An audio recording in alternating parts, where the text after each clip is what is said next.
Dear goodness, I don't even know what that music was. Damn. I just try to pick something nice out, a little, more laid back. God, I'm going to get rid of that forever. So, how is everyone doing on this sunny and bright Thursday? Deve knows what I'm talking about. She's laughing already. My goodness. Woo! Let me tell you what, this case is driving me insane. Exactly, Pink Butterfly. Pink Butterfly said, I thought that was in an elevator or a funeral. You know what? Let's just try it again. Let's just start from the beginning and forget that music. You all ready? Let's have a do-over.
Yep, I will never do that to you guys again. I'm going to delete that forever. My goodness, what in the world is going on? Good morning, Angel. Good morning, Goddess Secret. Can you keep it? There's my girl Mermaid. Lisa said, I didn't answer the poll because while I think Katie is playing Seth, I think Chris is in on it. Now, that should have been part of the poll. Before I get to my normal jibber jabber, I'm going to say this. Some of the things that I have been going through show me, just my opinion, as the cool kids say it, that Katie is not this soft-spoken woman that just sits by Chris and gets nudged here and there. I know there's a few, in quotes, creators, I hate that word, but you know the verbiage, saying that she's been abused by Chris. She doesn't know what to do. Well, are you kidding me? The dude's out of town for weeks at a time. She has been in the military. She's gone through basic training. Friends of hers are speaking out on social media saying, hang on. This is not the Katie I know. The Katie I know is extremely outspoken. She takes care of all the bills. She takes care of everything. I've had a lot of people reach out to me and they want to know, why aren't they searching by ground, air, searching the rivers. They've done all the above.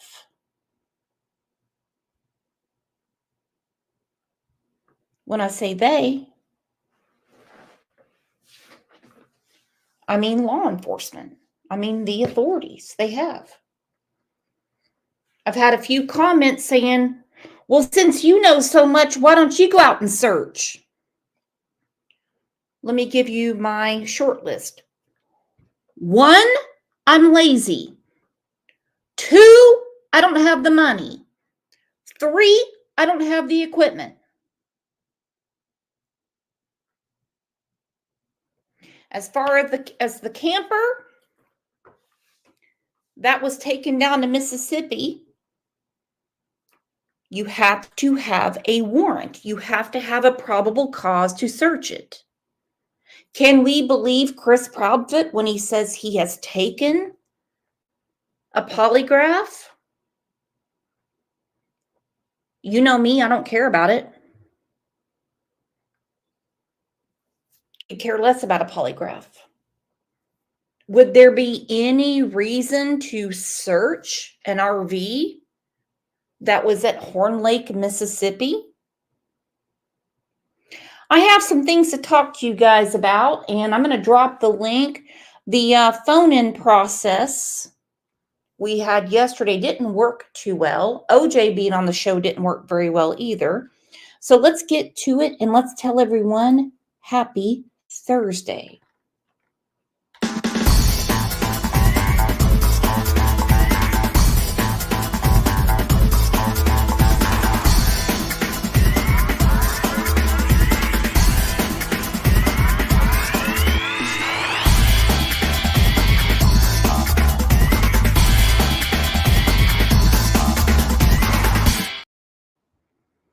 I truly believe that everyone that can help is helping.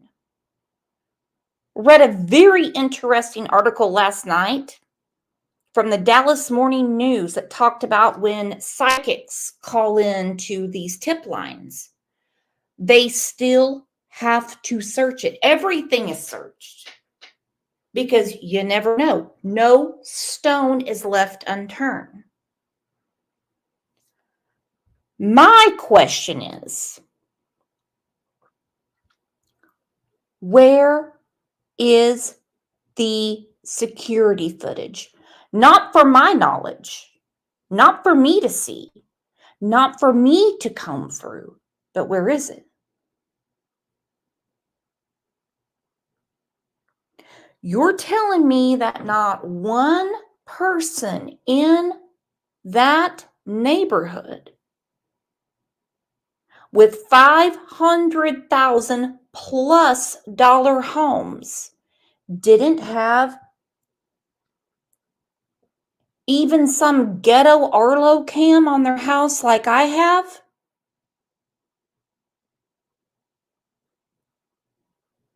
Again, not for public consumption, but you're telling me not one? I think about the Chris Watts case. He got his nuts in a sling when his neighbor went through his camera and said, there he is backing into the garage.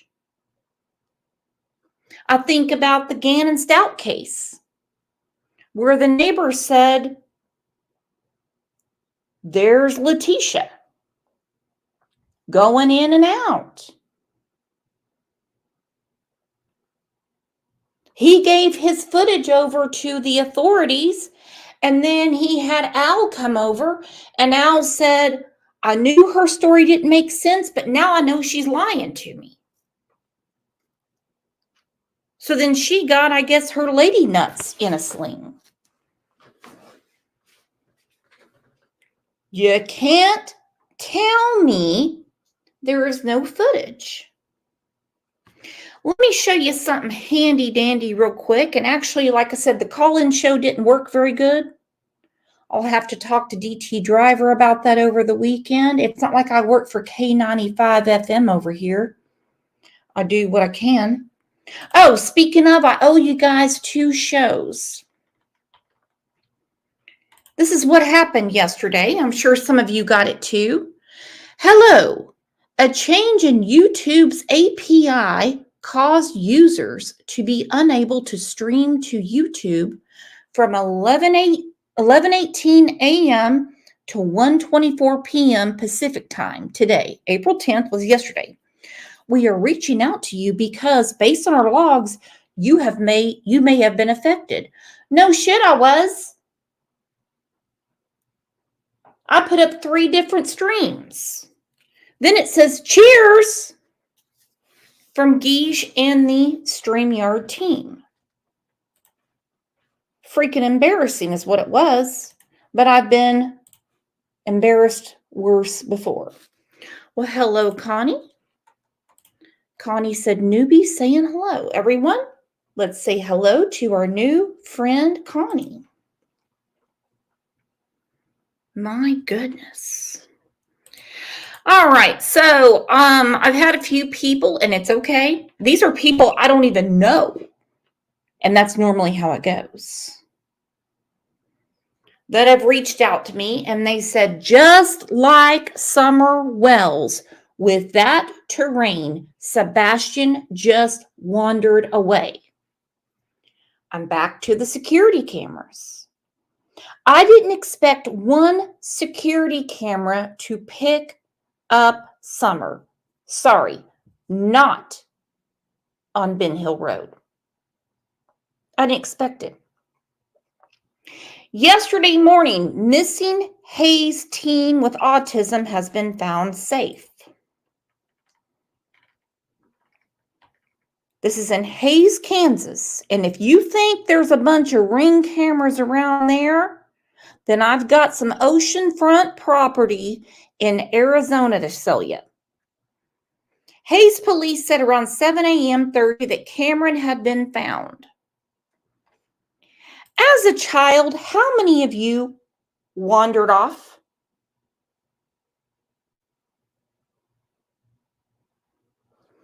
In the woods, off the playground, took a different bicycle path.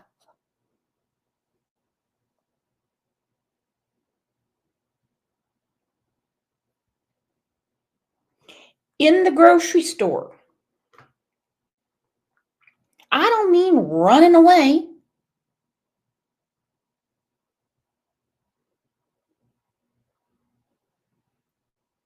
I got lost in a warehouse market one time. I was like 6 years old. And I clearly saw my mom down the aisle. She was smoking a cigarette. Because back then you could do that. And I came running down the aisle. And she goes, you get lost again, then I don't know what's going to happen to you.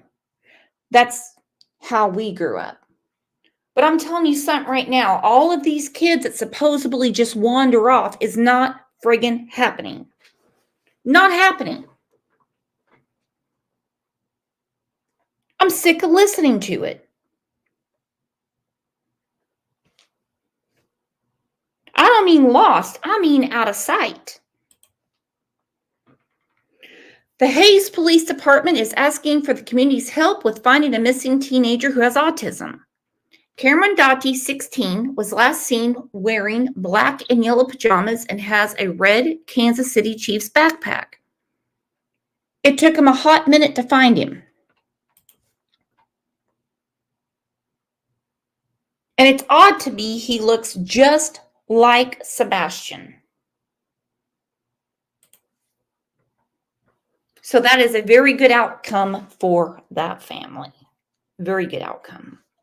Let me get to the comments and then I'm going to drop the link.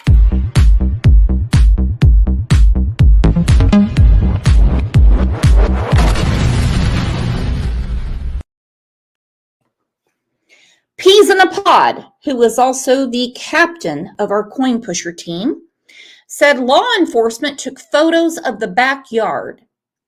Photos are not taken or necessary for a runaway case. Running away from home is not a crime. I double checked our friend Peas in a Pod, and she's 100% right because this was actually reported on the local news in Nashville.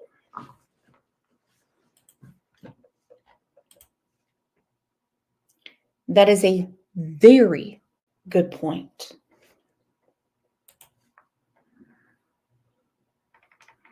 Human Type said, "Hi, Brooks, longtime fan and member here." Well, thank you. I'm a fan of yours. She said, "Here's what I think. I think the 3-hour phone call is for sure an alibi that they both crafted. As you've said before, men don't stay on the phone that long.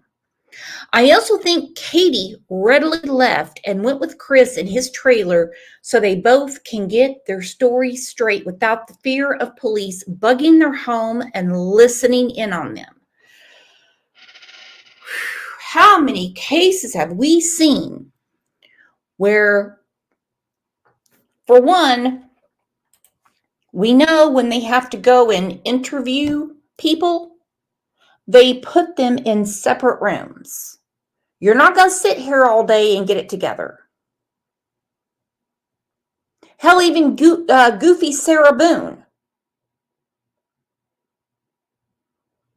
When her ex-husband showed up, the police said, "You two can't talk."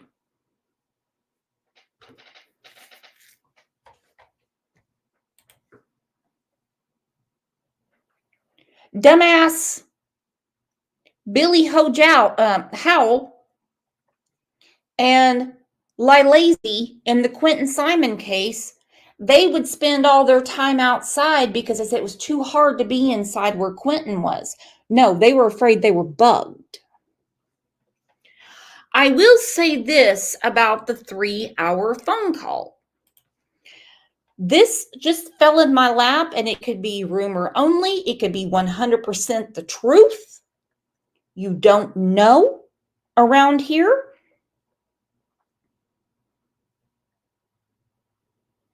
It seems that KP and CP seem to be okay with each other sleeping with other people. And sometimes, sometimes Katie Proudfoot, supposedly, I wasn't there, God forbid, would call CP and leave the phone on as she was getting her groove on with other men. I go through some of the issues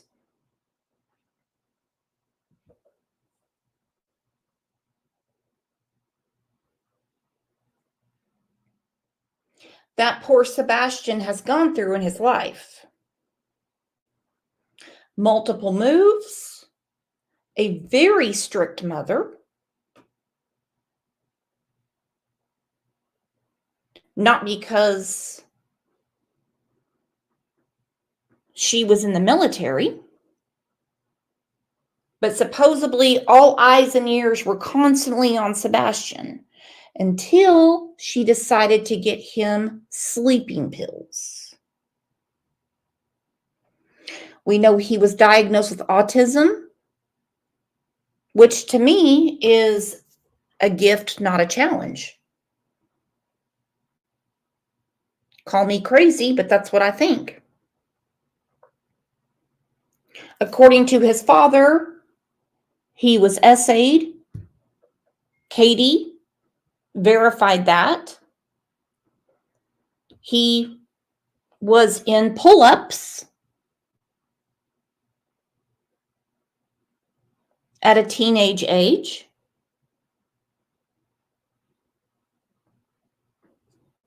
He had issues at school and at home.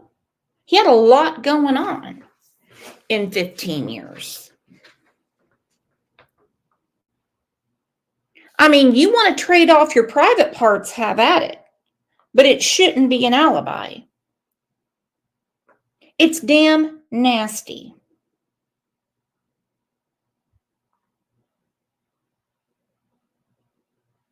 Now, I do not know how long it's going to take law enforcement to figure out the movements in the home during this 3-hour phone call.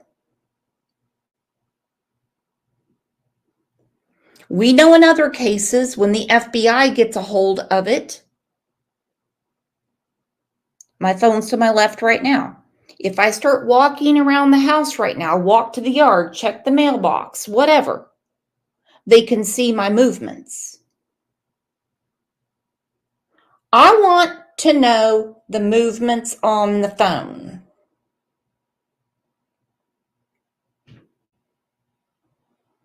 I really don't know. I really don't want to know about whatever like sex game Katie and Chris had going on. I just really want to know why Sebastian was in pull-ups. Verified. I want to know why the sleeping pills were introduced.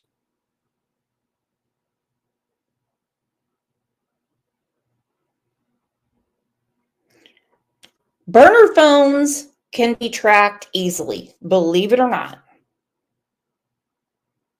We've seen it in many, many other cases. Cell towers pick up everything. They can track it. It might take them longer, but they can track it.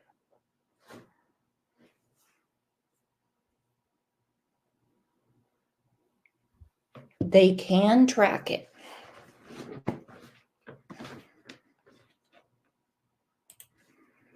Couldn't imagine getting a phone call.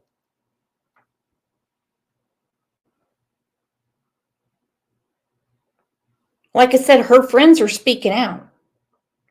They're like, no, she is not soft-spoken. She is a loud woman.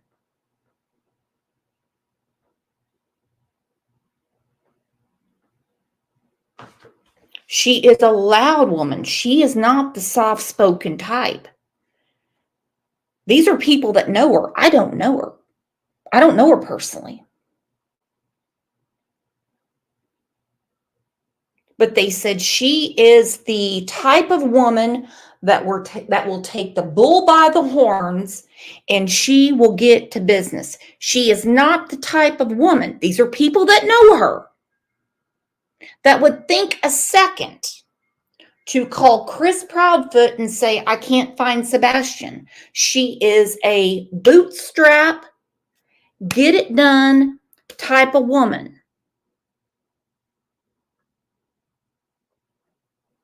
She's no wilting flower. She could probably beat his pudgy ass if you want to know the truth. Take a second and tell Christine Alaska, thank you so much for gifting the 5 Crime Lines and Laws memberships.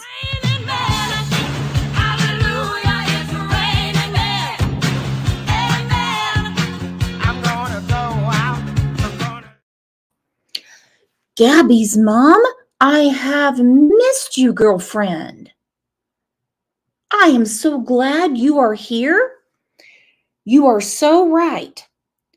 Katie, she's a high-tech communication specialist for the Navy. She knows exactly what she's doing. Let's think about that for a second.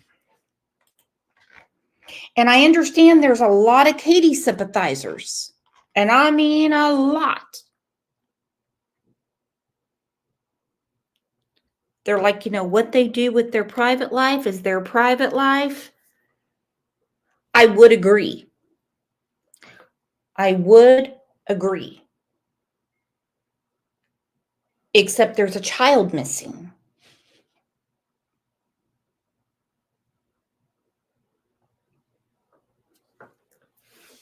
There is a child missing. Katie is no wilting flower. She's not a dummy by any means.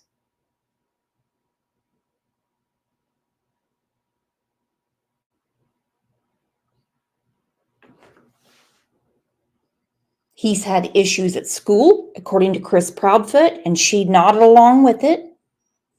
We know he's had issues at home because I don't know what would possess anyone to take their belt off and hit a child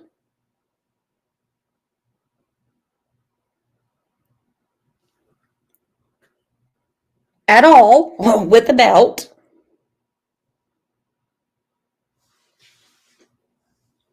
Who's autistic or whatever. I mean, I hate the labels. I hate the labels.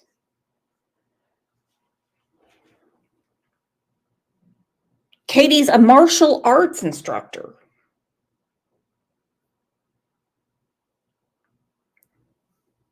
So you're telling me that she can't stand up to Chris Proudfoot? She could beat the hell out of his Danny DeVito looking ass.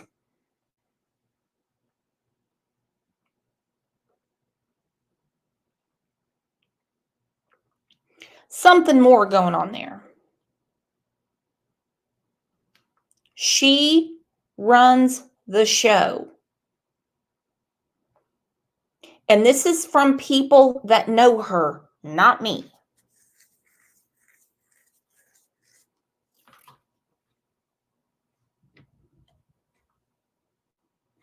There is a reason when she heard the thud, she did not go check on Sebastian.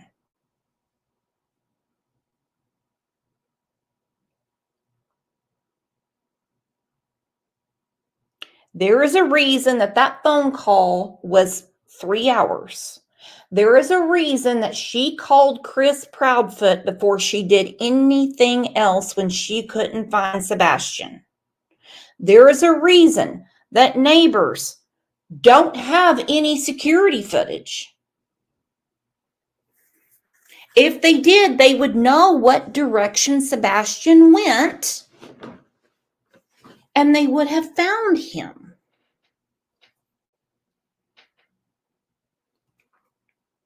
I truly think she is playing Chris and Seth against each other. Because Seth doesn't know if he's coming or going right now. He's searching. He's hurt. He's mad. He's confused.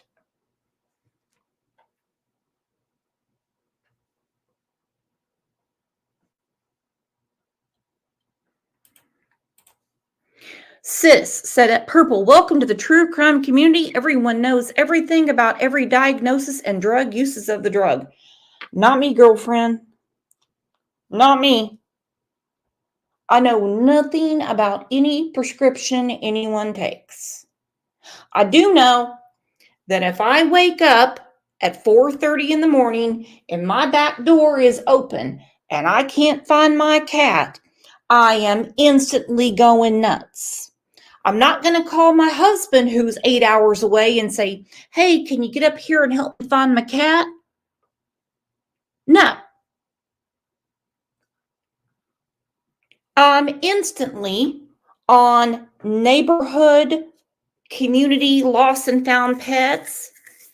I'm calling local animal control. Hell, I got the Glenpool police on the phone.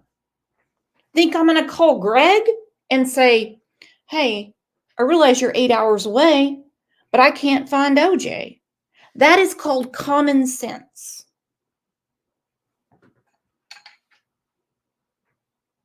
You find someone who can help you immediately. Her words, not mine. She called Chris Proudfoot,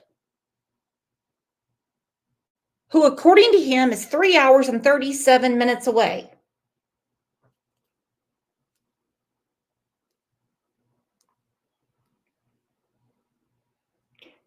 Nine 911. Simple.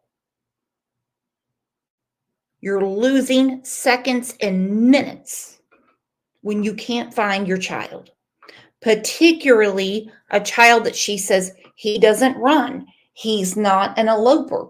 Well, what if he was that night?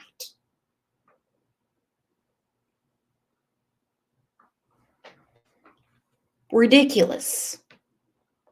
Put yourself in Katie Proudfoot's shoes just for a minute. Just close your eyes.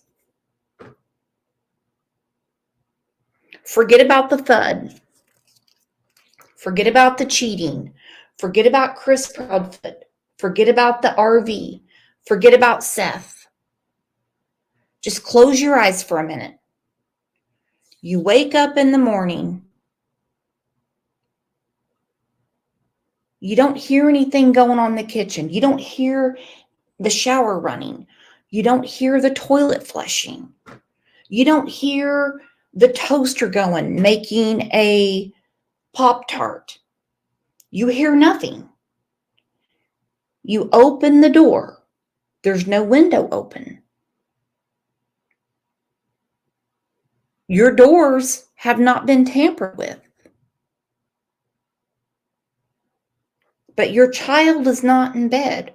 What is your first plan of action? What would you do?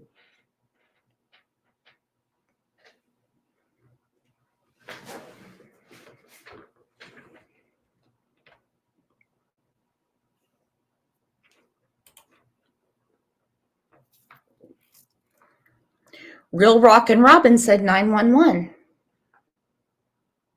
Gaelic Girl said 911. Chloe said 911. Reality Wins 911.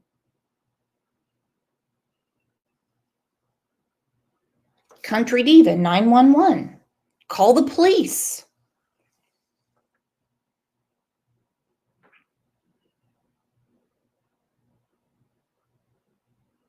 But she calls Pudgy Proudfoot? What are you going to do? What did she do in the 3 hours waiting on him?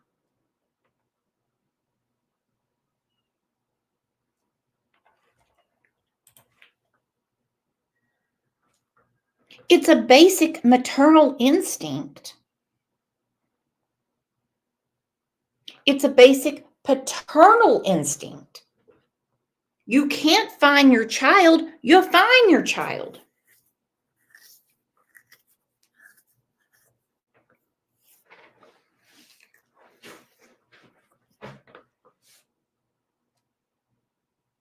What did she do for those 3 hours while she was waiting on Pudgy to call her?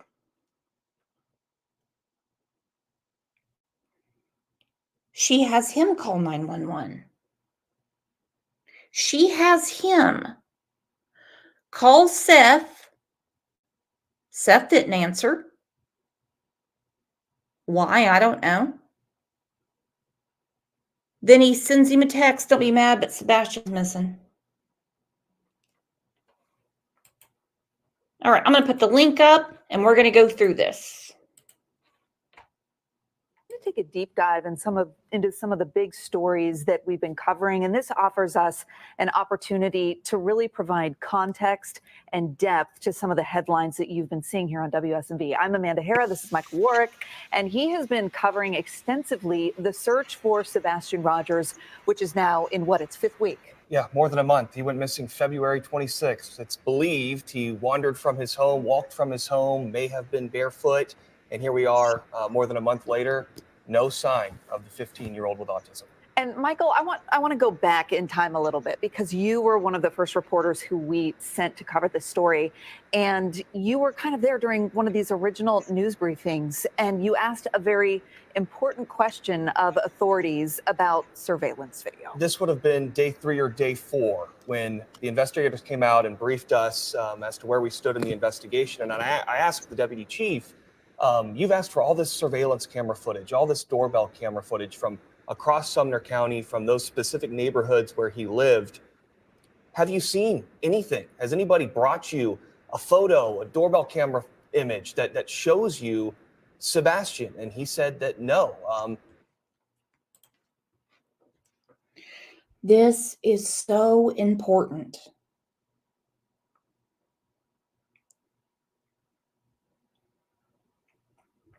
This is so important. I'm looking out my window right now. Okay? I see the people across the street. They have security. I see Linda. No one's getting in her garden, okay? It looks like a damn trap house. I think she probably has, floodlights, spotlights, and everything. There's like 12 cameras out there. The people next to her, I can see cameras on their house. We haven't got ours set up yet, forgive me. So if someone is coming down the road, there's some sort of footage. In all of the streets they asked for, nobody has a capture of Sebastian. No one. Let's look at this again, because to me, this is extremely important. And some people say I'm nitpicking, but I'm telling you right now, I think it's extremely important. And it's a huge red flag to me that a woman that works for Brink's Security had no security on her house. Why? But she had an ADT sign in her front yard. I've got to find the picture where they have the Brinks truck in front of the RV. I LOL'd at that for a little bit, because no way that van's going to pull that big old RV. I kind of wonder if it's a Morphew boo-boo where we had cameras, they just weren't on. Hold on, there's our friend Chloe Jade. Will I find this picture? Hey, Chloe. Hey, Brooks. Hey, guys. What you doing, girlfriend? I'm doing good. My voice sounds like this because I had the flu for the last week, but I've been up on all this with you guys, though. Okay, do tell. What do you think? Well, with Katie, I am 100% on the side that she was military.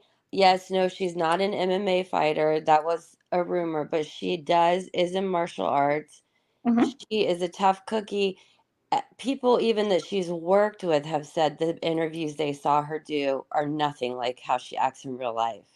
So I just wanted to say that I'm 100% in agreement with you on that.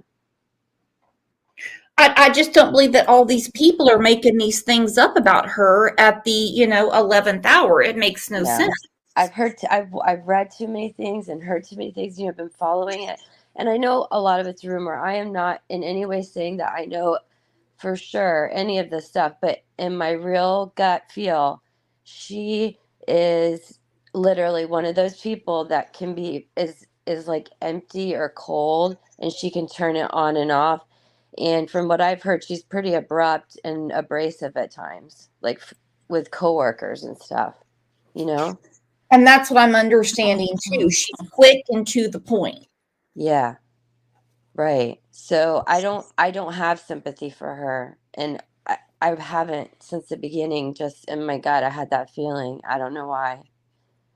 So I know a lot of people do, and I know that people will disagree with me, and that's fine. That's just my personal opinion.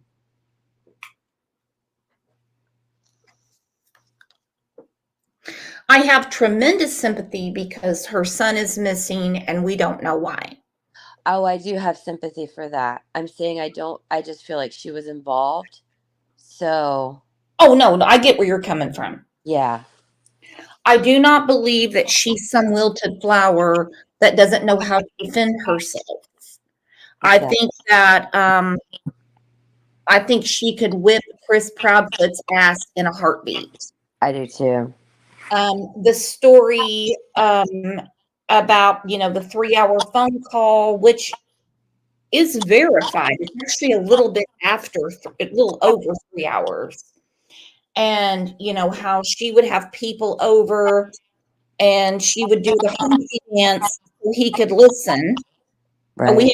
we have some background noise. Is that Yeah. me?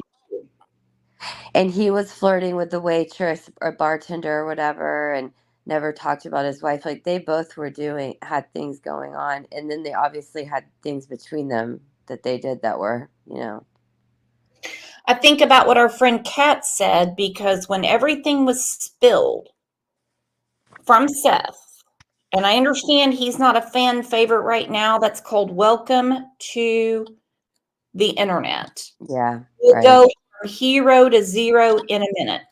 Right. When he talked about the essay, the pull-ups, and some other things, the sleeping pills, and when Chris Proudfoot said, never bring up the essay because people will say that's the reason. No, people won't feel sorry for Sebastian, he said. When Kat said that's called motive. Yeah. Yes, he did say that. He said that people will think Sebastian is a person that does things like that. To actually put blame on a child that was victimized and to say that is disgusting. Just even that to come out of your mouth is gross. Goodness. Can I say something about the medications? As long as it's not medical advice, go right ahead. Yeah, no, this is not medical advice. I just wanted to address a comment earlier I saw in chat. None of us think that we're um, experts on medications or disorders and everything. They're all different. We're all unique. But if anybody mentions anything on that, it's only possibly because of personal experience of things that they've had to take those medications and they know what they did to them if they were overdosed or overprescribed. So I just wanted to say that on our channel, I know that none of us ever intend to sound as if we know everything. Oh, I totally understand. And there's a couple of people that are saying I'm being too hard on Katie. Well, I mean, as a woman, by the way, guys, this chat is not about OJ Simpson. It's really not. So if moderators can please remind everyone what we're here to talk about, that is about Sebastian, who is missing. I'm not trying to be hard on Katie. I think I've been very, very fair. Yeah, you have been fair. What she does with her taint and her twat, I could care less about. Right. Her relationship with Chris, I don't care about. I do not believe for a minute that she has been abused and abused and abused and abused because she can whip ass. She really can. I kept thinking to myself, when I heard Seth talking, and he said, you're not going to hold this over my head anymore. And I'm like, okay, Seth to me appears to be this big teddy bear. He can get pushed around. So I'm like, who is the bully? Well, the only person that can bully him in true life would be Katie, because she can hold what he loves the most in the world over his head, and that's Sebastian. Yeah, that's true. I feel very bad for Seth. I feel that it's sad that a lot of people are turning on him at this point because he's just really in pain and he didn't have he just wants to find his son.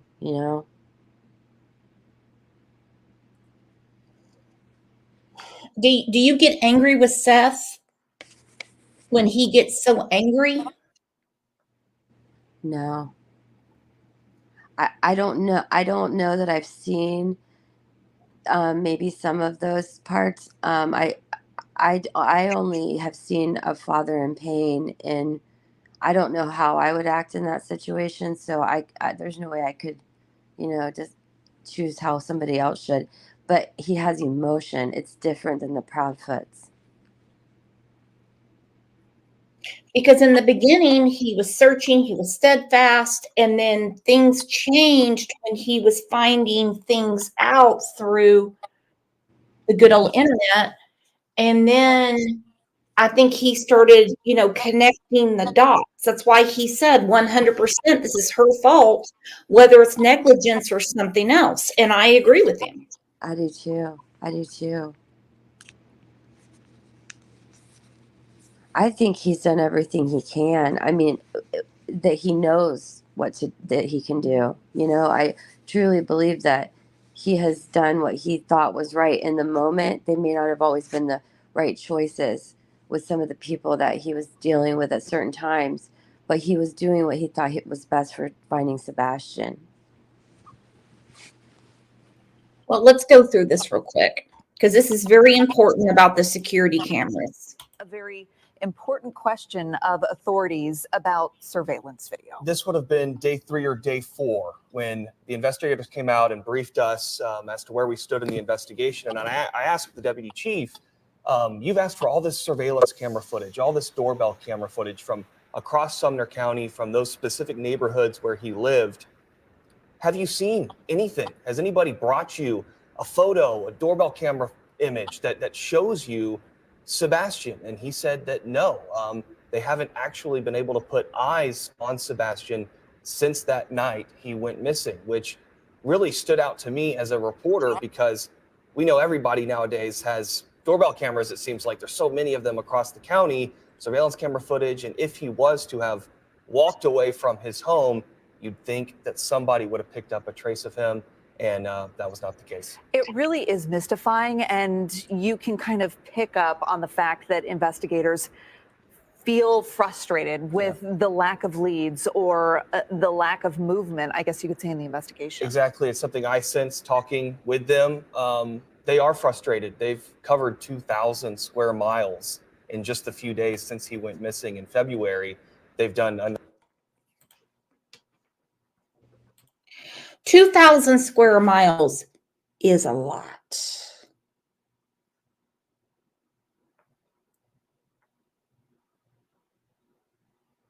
$2,000 square miles is a lot.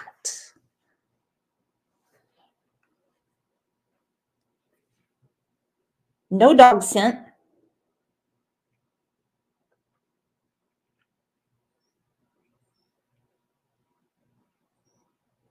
No capture on any security camera to show like what direction he could have gone. By the way, I have the chat slowed down as much as I can. Chloe, if you could unmute yourself, what do you think about that? I just don't believe that he left that house walking. So there's no way. There would be cameras. There would be scent trail. There would be a lot more. There would be some sort of evidence.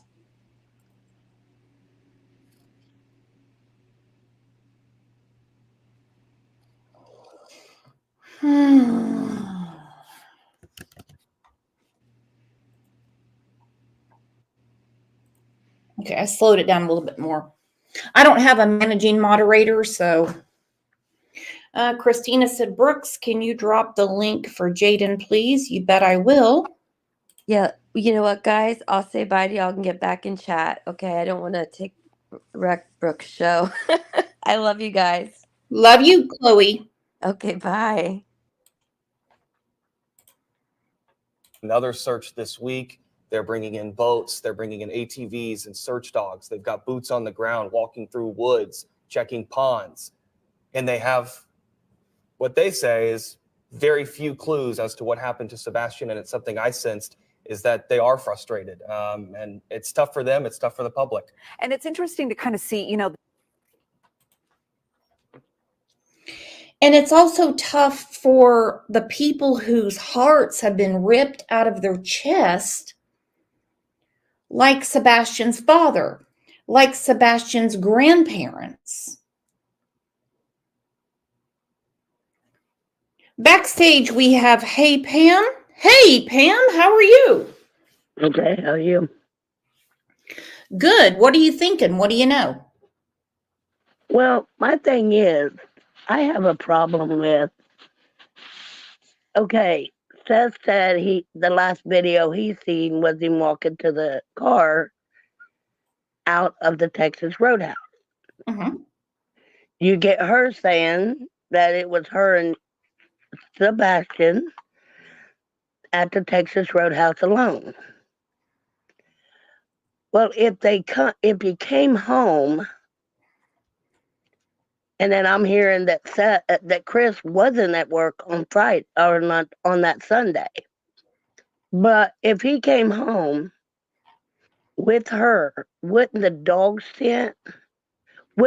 a dog scent from from the trash cans where they sit all the way out to the road? But the camera next door, Seth said it wasn't clear enough to see who it was that took the trash out. Seth even went as far as to say it looked like a shadow. He couldn't make out that whoever took out the trash was Sebastian. The last known capture we have, and I have not seen it for myself, is of Sebastian at Texas Roadhouse. My question is, did he make it home? What happened to him? Yeah, I mean, could she have passed him off to Chris somewhere? As far as we know, Chris was outside of Memphis. The RV wasn't brought back until several days after Sebastian was reported missing. Yeah, but wouldn't there be burner phones? I mean, could they have had burner phones? Hell, they could have walkie-talkies. I don't know. But that's going to take time for the authorities to figure out.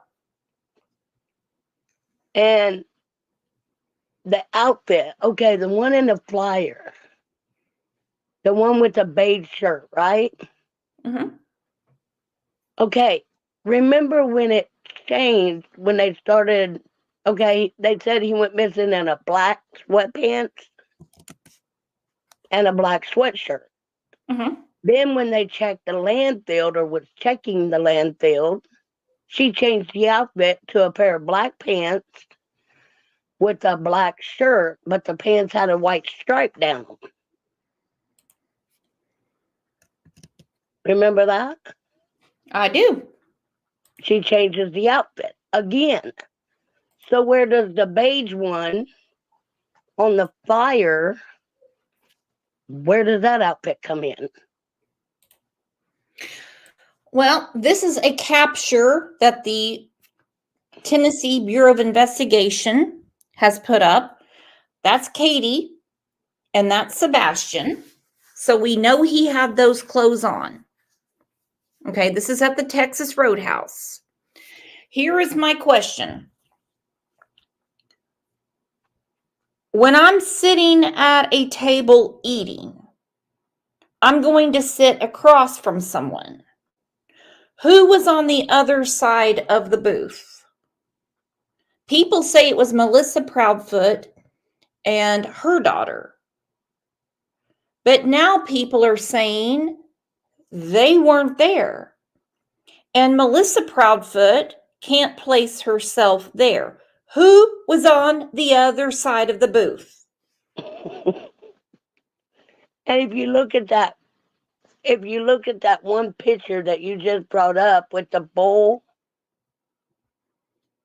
his phone is sitting right there beside him in that picture. There's chips, there's a bowl, and then the phone is like right over there by the right side of him, or the right side of him.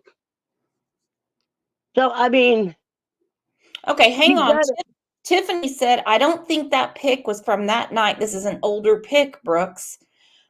according to the Tennessee Bureau of Investigation, this is the same capture from when they showed Seth, and this is also according to Seth.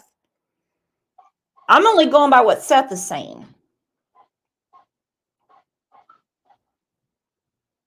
And then he saw him.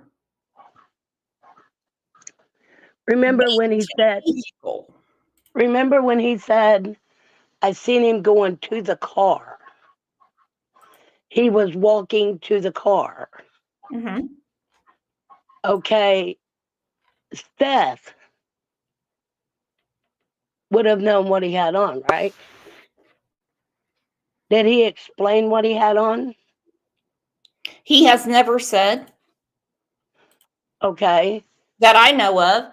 And he would have had He looks the same age to me because this is also this is from the day before. Okay, and the day he seen that photo, he said Sebastian walked to the car. But if it was him, he would have run to the truck.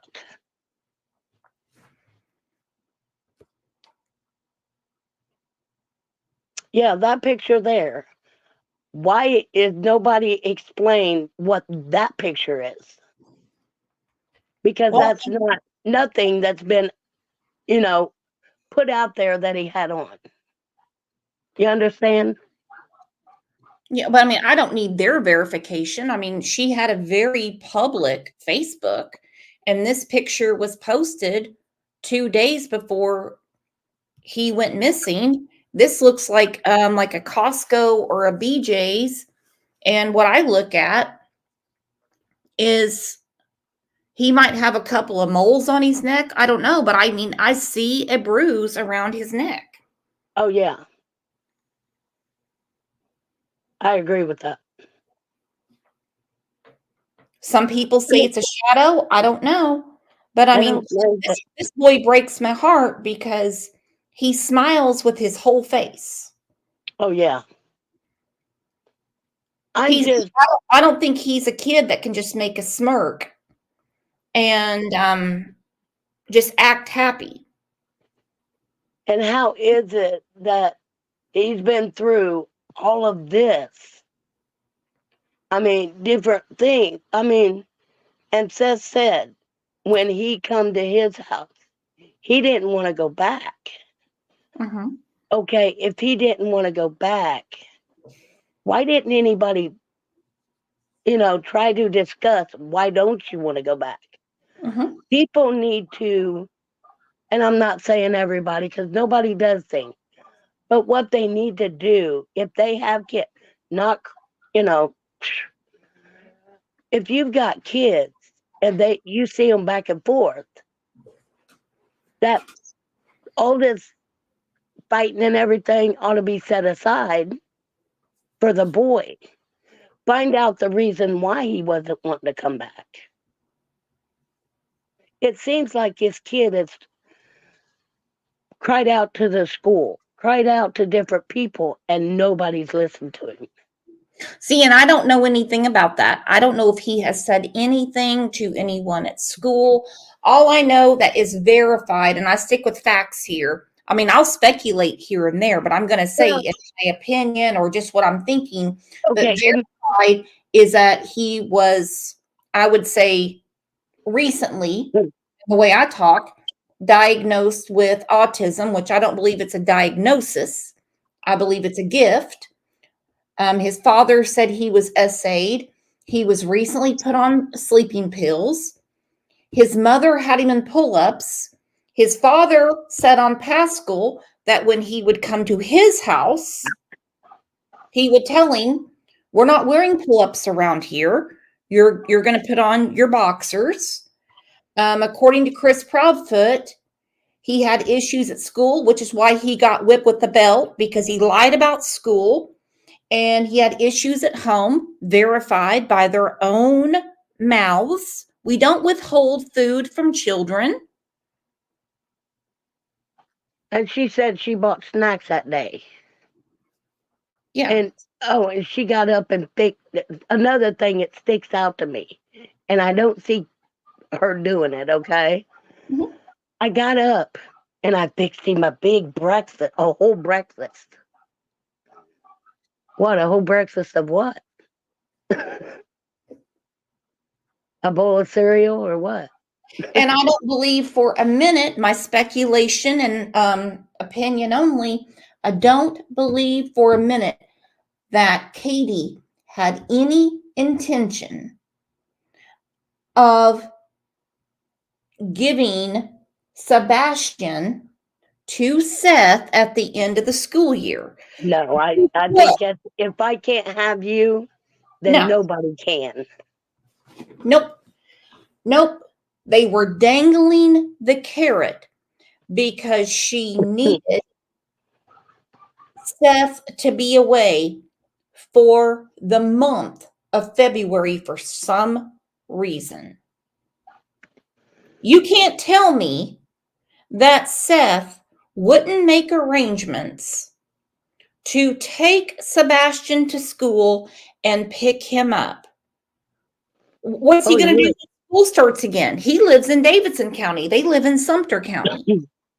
This is called dangling the carrot. It's a game that these controllers have to win. And that's it. Now, I mean, I have cameras, okay? Mm-hmm. My cameras go way out. I mean, you can see a long distance. I mean, you got cameras, but she worked. Okay, did Seth ever say that he seen cameras when he picked up Sebastian?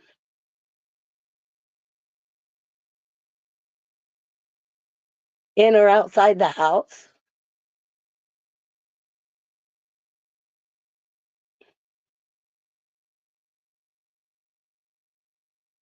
Well,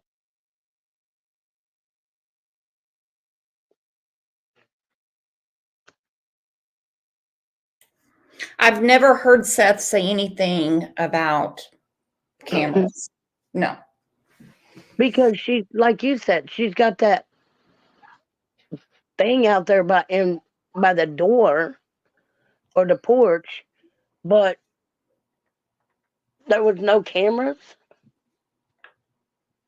and she was an installer. Well, I think the question is if you want to have a security system, have one. Some people are like, I don't want one. I got a big ass dog out here, or I've got a pew pew. The thing is, she works for Brinks. The equipment's already free. Hell, I got a flyer in my mail this morning. All the equipment's free. You just have to pay for the monitoring. As an employee, she would get the monitoring for free. Why didn't she have it? But she's got an ADT sign in the yard.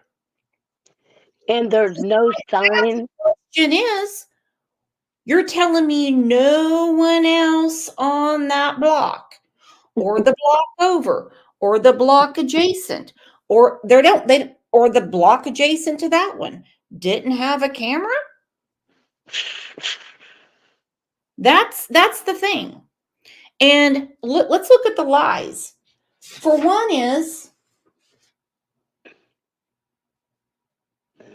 Nancy Grace asked a specific question about, of course, security. We've gone through that. They didn't have much to say about it. That's okay. She asked about the lights on the house. Are they motion lights? Are they floodlights? Katie, she couldn't have said shit unless she had a mouthful of it, chimed in and said the lights weren't on, only the solar lights in the garden. Now, hang on. You don't know where the thud came from, but you know that those little tiny lights around your landscaping were on. Yeah, but you got to recall. Wait a minute. When she said, okay, she said thud to Nancy Grace, but when she first came out with the story, it was, I heard a noise and I told him to go back to effing bed. That was the first story. Well, I didn't hear her say go back to effing bed. I heard her say just go back to bed. What I'm She talking split. about is the lighting around the house, because she said when she was asked by Nancy Grace, her and Chris are sitting there. Are they motion lights? Are they floodlights? You know, what's going on? And Well, she Chris was, said they were lights that stayed on all the time. but she said there was no lights on that night, only the lights in the garden, the little solar lights. Now, does anyone besides me have an issue with that? I do. I have an issue with this whole story. You're not sure about where your son went, but you're damn sure that the solar lights in the garden were on. How does that make sense? Hang on, we have Angel P backstage. Hello, Angel P. How are you, hun? Good morning, Brooks. How you doing, girl? Pretty good. How are you? I'm doing good, thank you. I've got a sore throat, so I sound like a bullfrog, but other than that, I'm okay. No, you don't. You sound beautiful. Oh God. That cold is horrible. I had it for almost, still got some of it. Yeah. How you doing, Pam? How you doing? I'm doing a little better. I mean, my voice Okay. goes in and out, but Yeah. So what are you thinking, Angel? I don't know. I keep going back and forth on something, but like, how a lot of the punishment that was done to Sebastian, in my opinion, not just the physical with the belt, but emotional and mental and mocking and that kind of thing. It wouldn't, I don't know, how can I say this? I wouldn't be surprised if he was put outside barefoot as a form of cruel punishment and then locked outside. Mm-hmm. And then I don't know what happened after that. Um, Maybe he tried yeah, to but get back in the house. Maybe he was scared. I don't know. And I was listening to Peter Hyatt one day, and he's actually the one that said that. And I mean, that could very well be a possibility because I feel like a lot of the punishment was, humiliating or mocking, that kind of thing. And my okay, other thing, what about oh, no scent though? If he was put outside, wouldn't there be a scent? Well, here's the thing. There's a scent, okay? There's definitely a scent of Sebastian because he lived there. That's not the type of scent we're talking about. Go ahead, Angel. yeah. And then the other theory that I have, well, first of all, I don't think they were on the phone for 3 hours. I'm sorry. That just doesn't make common sense to me. And I mean, I don't know. And I hate to say phone sex, but I mean, I just don't think that they were on the phone for 3 hours. I don't even know if I believe that Chris was at work. But if the little boy left the house, in my opinion, if it wasn't him being put outside, then I feel like he came out through that the vehicle that was in the garage. Yes. Now, you got the third thing though. Did he ever make it home from the roadhouse, the Texas roadhouse? That's what I That's want the to know. key. Yeah. So all three of those kind of go through my mind. But every once in a while, I just feel like, the other thing was, let's see, I mean, all three of those, I go around in my head with those. But mainly I've been sticking with, went out through the vehicle in the garage. Um, And I think the flashlight video is interesting because of the way the sheriff answered the reporter on that. Mhm. He was like something like, it's not relevant, and then he said, could it be relevant? And the guy said, well, maybe it depends on how this all plays out, just kind of summing it up. So I don't know. That kind of is weird to me. Um, but either way, I keep thinking, did he just fall out of bed? Um, And it was my understanding that there was a little, he had hydrocephalus. So I don't know if he had a shunt, but did he just fall off the bed and then she didn't go check him? And that's what they're covering up. I mean, there's so many things that run through my head. Well, I think the question is, why would she cover it up? He's had accidents before. I mean, hell, she covered up the SA and had him in pull-ups. So if he fell out of the bed and hit that soft spot on his head, what was she covering up? Exactly. So that, An, right? So that doesn't make sense. an accident's an accident. And the 911 call, sorry, it's the call that they made, and it was a three-way call. But you're going to tell me that the dogs that they had didn't bark? They're Yorkies or Mokies, whatever they are. I have 3 Chihuahuas, and Mhm. every time somebody comes in my driveway or in my fence, they start barking. Well, but say they wouldn't bark if it was somebody they knew, in my opinion. And that's where I bring possibly two people being home that night, and maybe something happened and somebody lost their temper, and that's what happened. And that he was hurt by accident, possibly. I don't know. Accident cover up. Well, let's talk about this because they have searched that home multiple times. I don't know the last time. I'm not going to say. I know I read an article from a local news outlet in Nashville saying they have searched the house at least 10 times. So only facts will help us. Yeah. The question is, and Angel P will know, let's just say, okay? This is where we go into speculation. Let's just say that thud was Sebastian falling out of the bed and just happened to hit that spot on his head. Okay. Scent dogs are going to pick up anyone that lives in the house. Right. Period. I mean, if Tulsa County came over right now looking for my scent, it wouldn't take too long. Right. You can't vacuum it up. You can't bleach it up. My scent's No. going to be around here. But we know cadaver trained canines, we know what they're looking for. Yep. If someone passes away in a home or in, one of the beds that, you're caring for, what happens when someone passes away? They can't exactly hold their juices, if you know what I mean. Right. Right. I see where you're going. They would be able to smell the beginning of the decompensation, because as soon as you die, unfortunately, your body does start decompensating. Yes. Breaking down. I mean, and it's not a 5-hour process. It's immediate.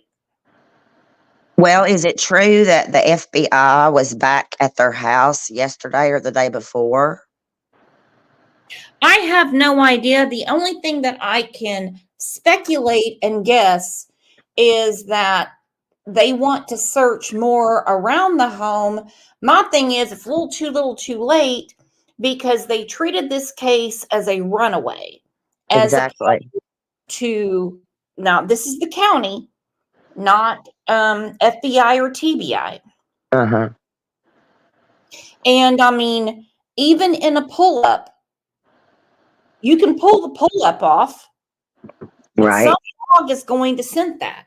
I mean, hell, the dog's picked up on Quentin Simon in his house, and he's a little tiny thing. Right. I don't know if I mean, and of course, we're probably not going to know, but, like with Quentin, I wonder if they went in that house and did luminol anywhere. Because that bed being in the garage is kind of weird. And he said that somebody had give him a bed for his daughter's room.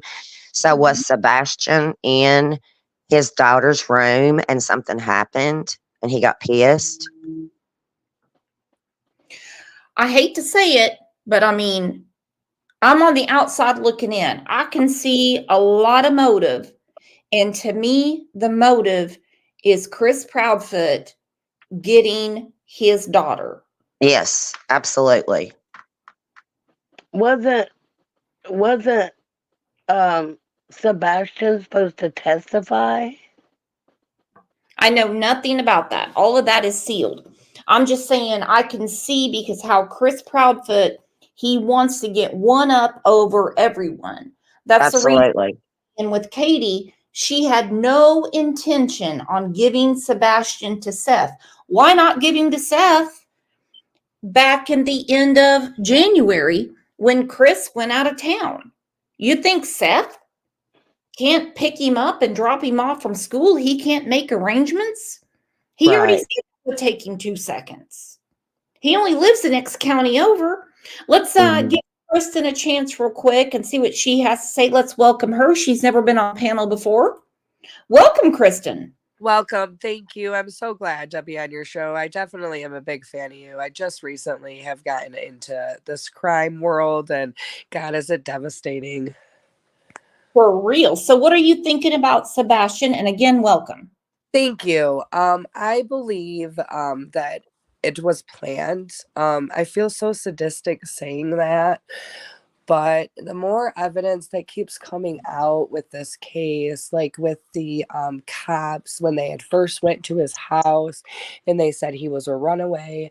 If you go and listen to the dispatch, they say, click click 1-4, we found him over here by the lake, black Mhm. hair, black shirt, click click, we got him. They go over to this pond and it's a mannequin in the middle of a construction zone in the middle of nowhere. Who put that out there? That That I don't know, but I think the three-way call the cops was that was quite the red herring. that too, because as a crime investigator that you're into, of course you're not a cop, and this is all like regulations. I'm sorry, I've got the flu right now. These are all our speculations. But, you doing this, like you said before, I can't remember the case in hand, but she kept grabbing her throat, and that's how the victim was killed. They have these little signs that, why wouldn't you call 911? Why wouldn't you go out into your backyard and scream for your child? Why wouldn't you call the dad and have him get out of work and have all the manpower you could get? Why are you searching by yourself? Well, let me ask you this.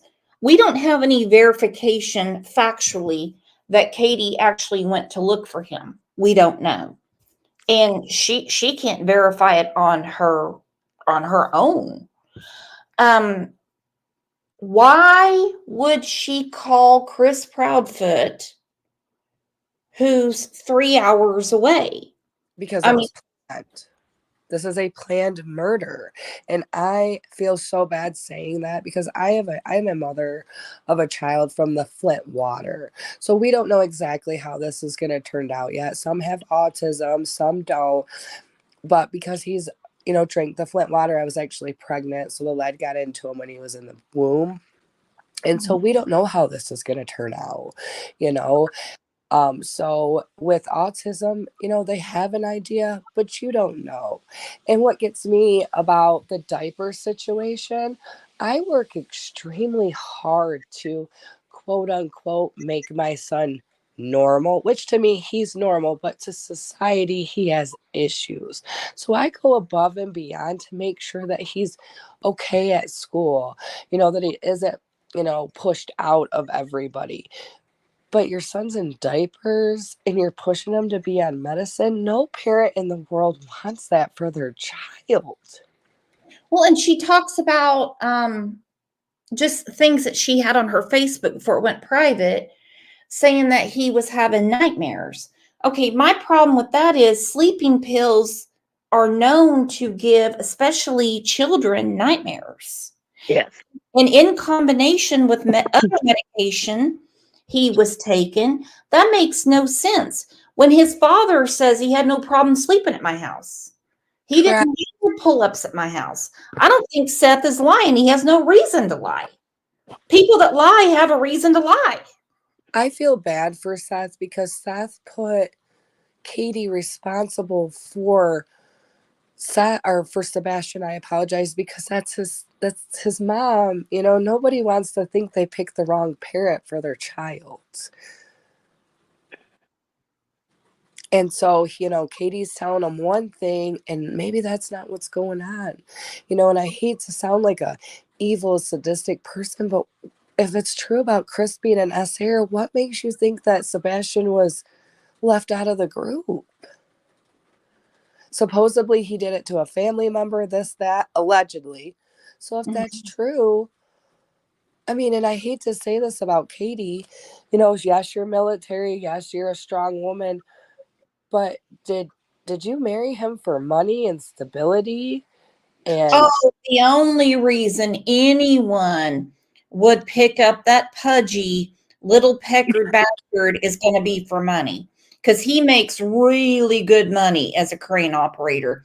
There is no woman on this planet that would pick him up Mm-mm. and but clean him up and get that grease out of his hair I and I did bring I him did home to mama unless it wasn't for his paycheck. I kind of disagree with that, because if you look at Nina's kind of an attractive woman. She might be a little messed up because of the things that happened in her life, and who knows, she might have been pretty a well average, you know, person when she was younger before she got into these domestic Oh, violence. she's a gorgeous woman. And I'm sure he charmed her and everything like that. But he also told her to have, vitamin A done when she got pregnant, and then wanted to wait to see if he was having a boy. For what? I don't know. Then when he found out they were having a girl, well, what did he say? There's something really, really wrong there. And he has gone through one woman after another. If you're going to bet on a pony, you better see their last races. And the reason Mhm. I think he picked Katie is because, no offense to Katie, but you're not really that attractive. And I'm not that most attractive woman, so I sound really rude saying that. But I mean, compared to Nina, you don't have the same look. So did he get with her because he could get away with murder? Because how I look at it is, if Chris isn't involved and this is his fifth marriage, couldn't he just walk away and go find someone else if And he's she not was involved? and she was broken down, as you Mhm. would call it, in my opinion. Well, for me, after hearing Nina's story and then seeing legal papers that were filed, proof of what that went, exactly with her story, I don't put that man past doing anything to get his way. And also his mom and stepdad and his dad and stepmom, but mainly the mom. I don't know that for a fact, but I have heard a lot of people locally say, you don't want to mess with her. I don't know much about them. No. Well, we have a few people backstage that want to come up and talk. Let's welcome Little Bit. Hey, Little Bit.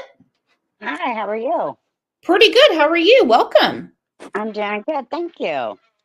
Thank you. Thank you. Yeah, I had just a little bit of input that I'd like to add to it too. Okay. Okay. On the bedwetting, um, I just kind of have like a couple different things on that. Um, he did take apparently some medication during the day that were like stimulants. So sometimes doctors will counteract that at night and give you a sleeping pill.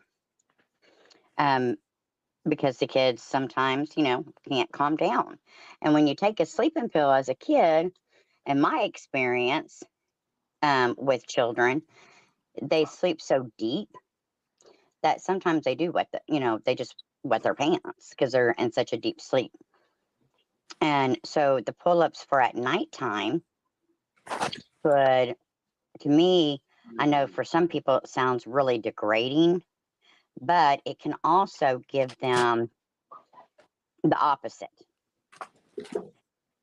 Does that make sense? Like if he wore something to school because he may have accidents, would it be better to wear something and not be able to tell you have a pull-up on instead of seeing, pee circle in the front of your pants? And I totally get that. You're 100% right. Now at school, there's bathroom breaks and things like that. Sometimes, especially with boys, even Mm-hmm. up until when they're, 15, they will wet the bed. Mm-hmm. And, And sometimes there's they things don't. you can do about that. I don't agree with, doctors that say no liquids after 6 p.m. Well, if you're thirsty, you're thirsty. Right. They can tell me that too, but I'm over 50, so it's going to have to be noon and I'm still going to have an issue. Yeah. And so he should not have been shamed for that. And it's just my uneducated opinion that this was to humiliate Sebastian yet again. Absolutely. I'm sure there is probably some humiliation. I think it could have just been like maybe an opportunity to take. I mean, who knows? I just feel like on that part of it, just for Sebastian's uh, privacy, that maybe there could be, something else. Because I mean, that poor boy, he just there's so much negativity stuff that's coming out, whether that was his real life or not. It's kind of like, where's the dignity for him? I mean, I just feel like he needs some dignity. Now, I do think that there was malice. I mean, Chris said it himself, which is so weird. In the middle of that interview with the first one, he's like, yeah, come home, you're not in trouble, or the mom did. And then, Chris goes and in the middle of a sentence, he uses the word malice. He said, we don't have anything, no, malice intent, or not malice intent, something, but the word malice. And I'm like, why would you use that word? That's Mhm, a court word for one. mhm. Um, and that just didn't make any sense. And I'm just going to run down real quick. Okay, so if my kid ran away and I'm caught, I might call if my husband was out of town and there was an accident and I'm freaking out. I'll be honest, I can't say if I would call if I knew for sure. Like I'm looking at let's say I hit my child with the car by accident and I know there is no way, ambulance, anybody can save him. I might call my husband first and say, oh my God, this is what happened. I don't know. Never been in that position and hopefully never will. So on that, I'm kind of like, I can see it from both sides. I mean, forever I was like, yeah, why didn't you call the police? But the more I really try to think about it open minded, I'm like, well, I can see where she might have, if it was a true accident and it was just them two, that she might have called him first. But it is also weird, though, too, as she's talking in her interview. If my child ran away, I don't think I would say, I don't know why he walked out that door. I would have said something like, I don't know why he left. I don't know why he ran away. But it was specific. I don't know why he walked out that door. To Walked me, out. And then Melissa Proudfoot said the same thing. She said, why are people coming after me about a 15-year-old that walked out of the house? Well, if he walked out of the house, the dogs would have scented his trail. They right. know he lived there. There's no reason to put scent dogs in the house. You already know he sleeps in the bed. You already know he showers there. You already know his clothes are there. He I'm sure lives there. all He's going to have scent he there. lives there. But when the dogs can't, find him going through the yard, taking out the trash, going down the road. What's he? I mean, what's going on here? Right. So that's why I fall back on why she was so specific on walk out the door. So it's almost like you got to look at it as the opposite. He did not walk out the door. So it's almost like she's trying to compensate and sell the story that he I can see walked that. out. Yeah. Yep. And I was like, um, I agree. The three-way call. You're right, girl. I tell you what, you're on a three-way call. They don't hear her panic. She doesn't hear them say that they're on their way. So Chris has to say, "Hey, you can hang up now. They're on their way." But she's on the phone with them. If it's a three-way call, she can hear everything going on. Like Well, when and you're on Exactly. a three-way call, can't you hear all the conversations? I mean, I can. Yeah, and there's so many and she supposedly went to the school first to look, or over by the school. Well, I think that Why was would kind of a he? handoff. I've never, Why I've would never he? heard that. I've never heard that. I just do know. She said that she drove, she goes, all this happened in like 1 minute. And then I got in my car and I drove around. I drove up to the school and this and that. If anything, that may have been the handoff to somebody, or put him there, whatever. And then on Chris's way in, grabbed him, did something else. I think he kind of got maybe moved around a little bit before the final destination, maybe, because maybe they'd already, knew where the cameras weren't, knew what route to take, what didn't. I mean, they've been there for a minute, and she is apparently a pretty smart lady. I mean, she's got, you know, she has a pretty big responsibility, in the military life. So I don't think she's dumb. I Oh, think she geez, kind of, look at her LinkedIn. She, right, she can do a lot. right, exactly. And I, that three Well, hour phone call, you know far what as that gave? as far as Pudgy in Memphis and this 3 hour phone call, she has the training to have her own security way above and beyond what ADT does. Yep. She has the training to go around cell phones. She is no dummy. You Mm-mm. have to grasp what she Right. does She for can the use a military. blocker, an IP, scanner. She can use all kinds of things. But you know what that 3 hour phone call reminded me of?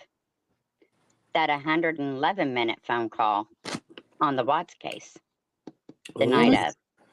So I'm like, okay, well, they'll look at the phone records, I'm sure, and see if that was a normal thing for them. And I have a feeling it's probably not a normal thing for them to talk for 3 hours every night or once a week or whatever. I believe that she is so smart. She's stupid. I believe that both of them box themselves in so good. Like, you have no alibi. He has no internet. He doesn't have a phone. He doesn't have this. He doesn't have that. So if he walked out that front door, which how do you even know he went out the front door? But if he Right. did go out the front door, who is he communicating with? Well, and that's the other thing is that switch.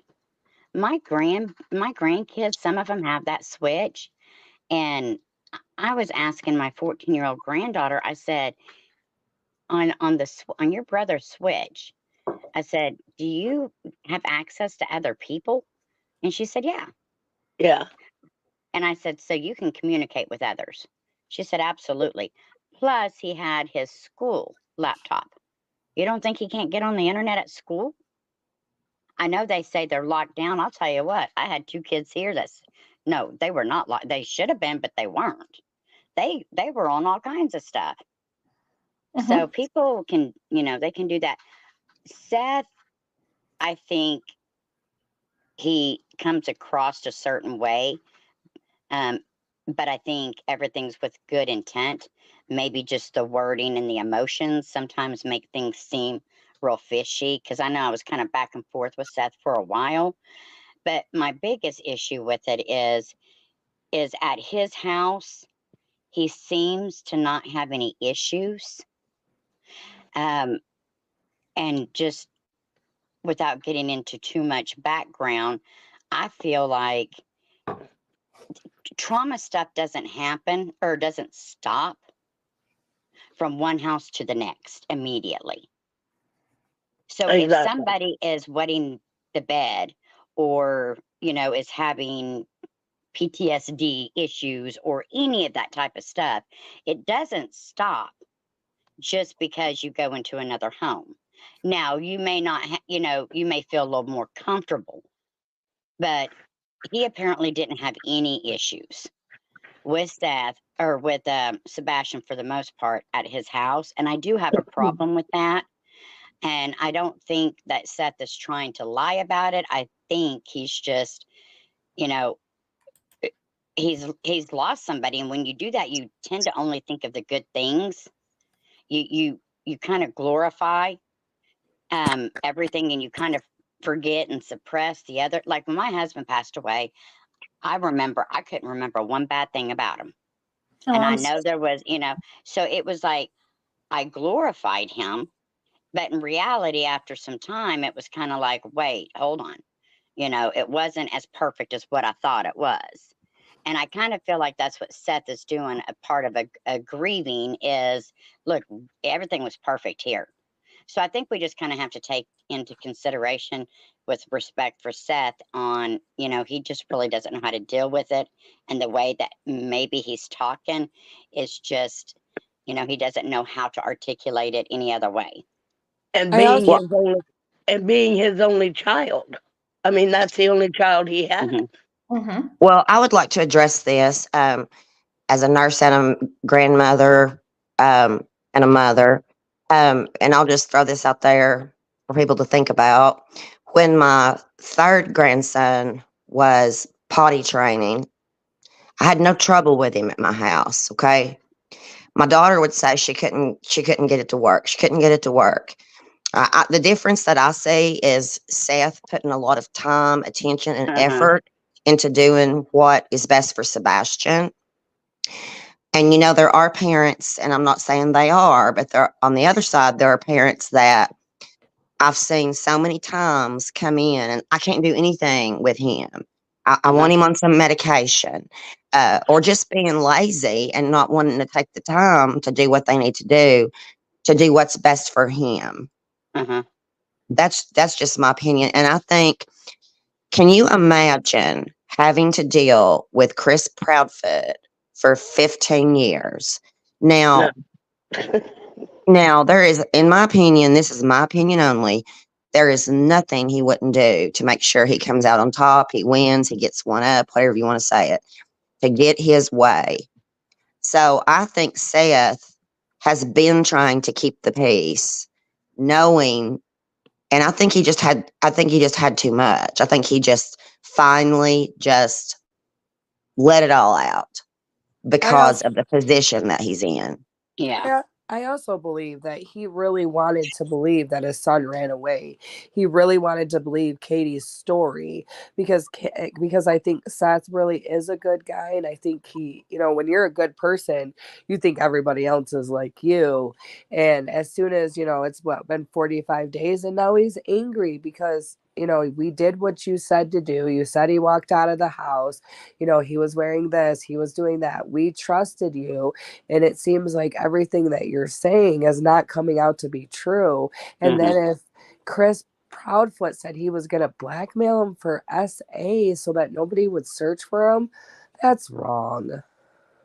It's Yeah, and totally with wrong. that, And I keep thinking, who is the main bully here? And I go back to Katie because she's really the only one that can dangle that carrot over Seth's head. Now I'm going to say this. I have zero, and I mean zero, from a personal perspective, just as a person, zero issue with any parent that says, here's your phone, it's for text and talk. Anything that you want to do on the World Wide Web will be supervised. Here's the laptop, and I will see what you get into. I have no problem with that. So, Exactly. Sebastian only being able to text and talk, that is not odd to me. Because let's face no. it, a lot of parents say, well, I want him to have a cell phone in case, someone breaks into school. They have a phone, 911. They don't need Snapchat for emergencies. No. Well, and there's parental controls. You And you can kids set the are parental smart and they know controls. how to get around them.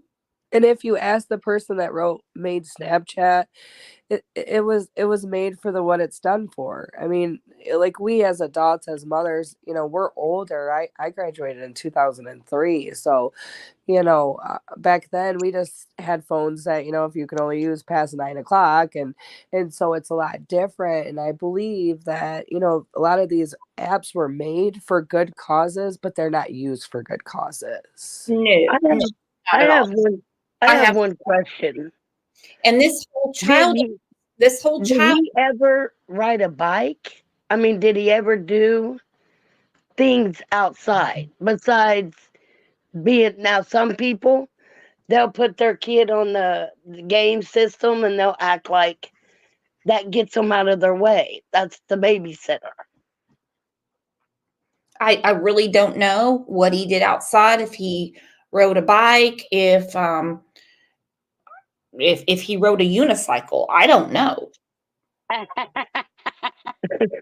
mean, I really have no idea. I mean, what I'm Well, saying is, I don't think that Katie is a bad mother for having the parental controls saying you can talk, you can text. That's it. I really wish more parents would do it. There's nothing on that phone that they need. If they're bored, guess what's outside? The yard. Well, that is your job as a parent, is to put them in activities. Like my boy, he's autistic. Well, he's not autistic. He's a Flint water baby, so we're not exactly sure what's going on. But he plays basketball and he plays sports, and I push him to go outside. Like go ride your bike, dude. Like there's more than just the laptop. exactly. There's more. I've had to push my nephew when he come over here, and I'd have to push him out. Kind of not push him, but Mhm. go outside and do something. Touch the grass. Something. Have you guys ever heard of something called William syndrome? No. I have Okay. not. Okay, so it is pretty rare, and it is a form of autism, and it's a deletion of either a full or a half of a chromosome. Um, my nephew has that, and when he was younger, like up until like age 5, he didn't know a stranger. He put his arms out to you and stuff, so you had to really be careful. But what he also didn't know was personal space, and I did hear them talk about getting into people's personal space. Mhm. But obviously you don't beat or spank a child for that, because you're wanting to teach them, because they're not going to understand that. And he was nocturnal for a long time. The melatonin wasn't working properly naturally in the brain. Um, and when I was looking up Sebastian's um, deletion of his chromosome and comparing it to Carter's, I was like, wow. Well, my granddaughter has Russell Silver syndrome, or Silver Russell syndrome, depending on what country you're in, and it's extremely rare too, and it's a deletion also, and she's nonverbal. Um, Now she just recently started to be able to say some words, and she's the total opposite. Like she won't go near somebody and be in anybody's space. And so I know the autism spectrum is so different depending on, and you just kind of have to, mold it to them. But for Seth, he wasn't even diagnosed with autism, I guess, from my understanding, until what, a year ago? The only thing I have to say in that whole situation, as a mother of a special needs child, and I don't get this with Katie, is you want your child to be as quote unquote normal as possible. So with my child having Flint water syndrome or whatever's going on with that situation, I advocate. I go to the school. I make sure, like Brantley did not speak until he was almost 6 years old. He's 8 and he can have full blown conversations.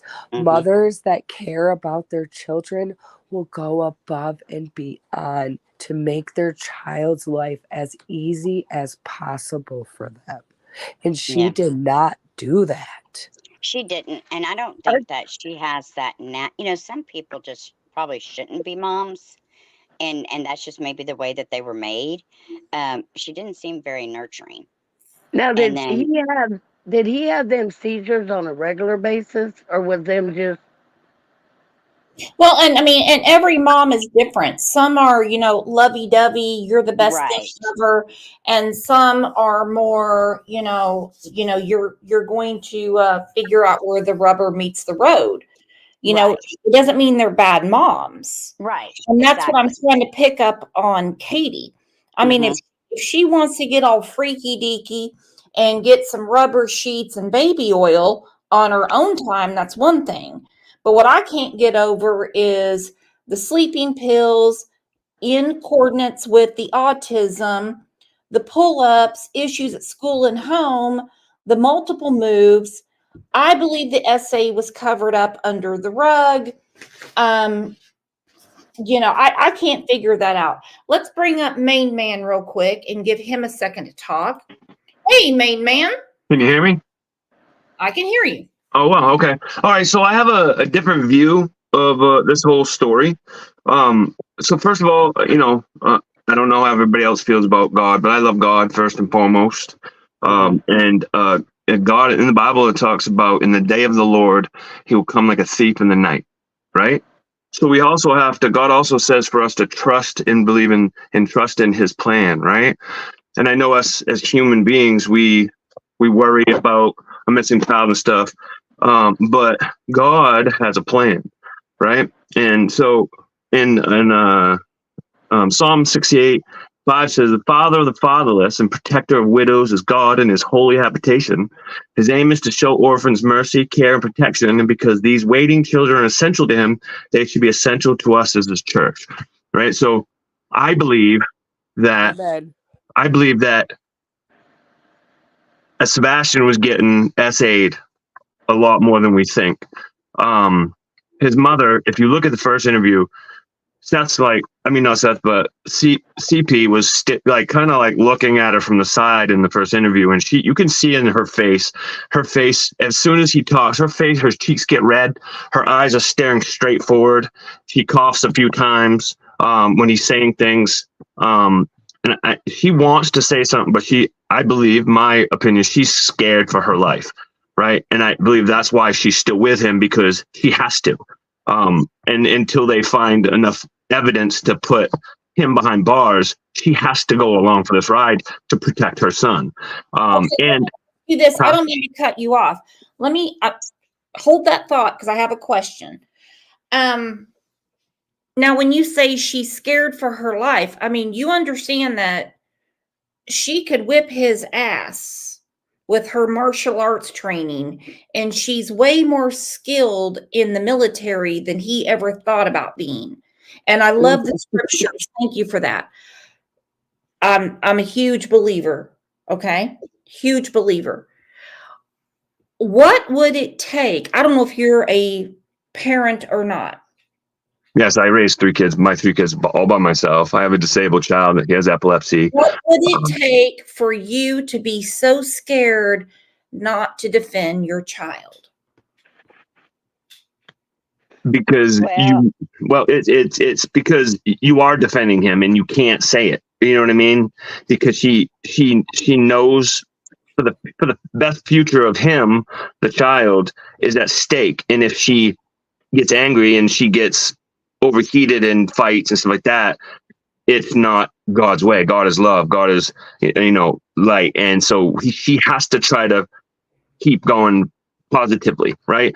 And so if she acts in the way we normally would want to, I believe it wouldn't go in her favor, right? So she has to keep calm as best she can. You can see it in her eyes, man. She wants to explode. I can see it. I can sense it. And so I feel like, now, I'm going to ask you another question. Remember, she's military trained. Yep. It's like she went to basic training and sprained her ankle. Okay, old boy's got to sleep sometime, and he had been gone for a month. So in that month, and she has a job, she has money, rumored affairs. That's a good time to defend her son. What Well, if you she also wasn't? It wasn't necessarily just Chris that she was afraid of. right, What right, exactly, What if it was the retaliation of the people he knows? Because right, apparently, from what we've been hearing, there's other people. right. So it may not have The just people been following everybody Chris. around in that town too. You remember? Hmm. Yeah. Oh, I get that too. I'm just asking, as a parent, what would it I take have for no you doubt to that she would defend whip his your butt. child? I didn't hear that at the end. Brooks, I know you're probably asking him that question. I've been married before. This is Angel, as you know.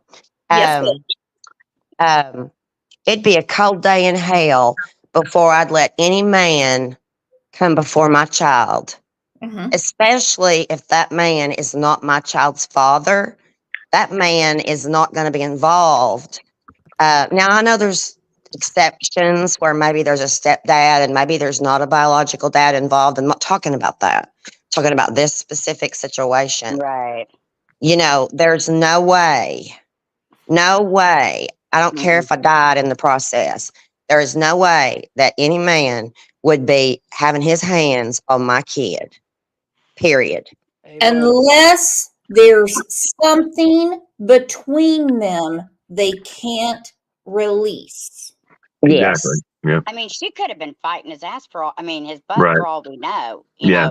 Chris's, and and for whatever reason, because maybe all three of them are running around, and maybe they're in a kind of a smaller area. He's maybe she did try. Yeah. And And he knows law enforcement and stuff, right? So he's it's bigger than what we feel. You know what I mean? Or what we actually see. So I'm it's not up. comparing cases, but I look at the case of Madeline Soto, which is nothing hmm like Sebastian's. And I see Jen Soto, who is sitting right there next to Stefan. I call him Mr. Disney. She is comforting him. hmm Hang on one second. Emily53 said, I'm unsubscribing from this channel. This is not God's plan. Why would God bring any harm to this family? Chatty females all over. No one is saying. That's the number one question of the world. Why would God let it? God doesn't let that. That's the devil, right? God doesn't want that to happen, and that's what everybody God always gives says. us free will. Free I will, just want to right? give you guys a little bit of a story that I just went through in the Okay, hang last on week. one second. Let me address her. Okay. If you want to unsubscribe and you don't want to be here, it's the internet's a big, big, big, big place. No one here is saying, because I would not allow it, that Sebastian is gone by God's will. Oh, no way, no way. No. No. No. What I will say is that you're not living on God's earth. Sorry to tell you. Right? hmm I don't see you with a little baby harp and wings on your back up on a cloud and using God to explain what's going on. When he said God's will, you need to rewind and listen, or I wouldn't let him on panel. How about this for a second? What if these parents were so gung ho about doing what they were going to do, and God's people right now are the ones that are so interested? I am a Amen. baby Christian. I just became a Christian. I'm a recovering addict of 4 years, just got into the Bible. First time I've ever read the Bible.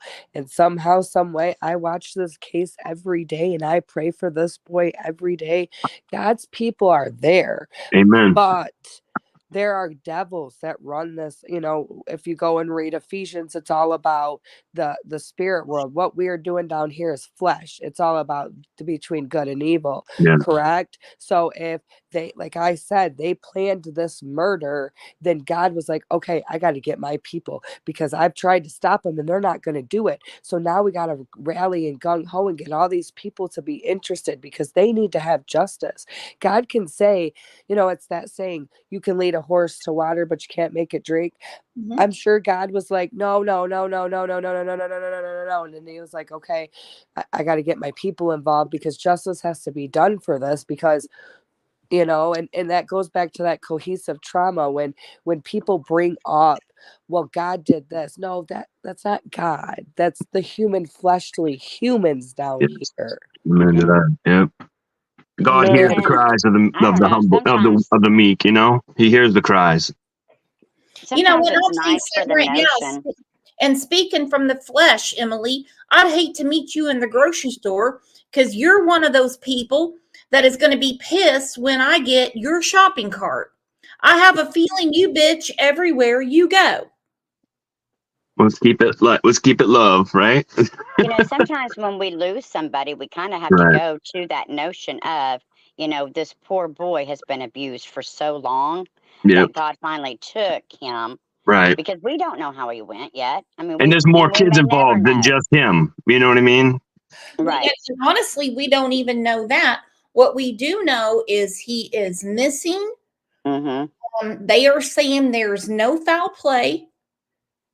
I believe there is foul play because when they have no scent, no security cameras, and they shut down a search to do investigation, well, they're not investigating someone wandering off. There's nothing to investigate. Well, what gets me is I know personally, this happened to me in my life. I know this guy personally. He ended up passing away, but I mean, we were older. He wasn't 15.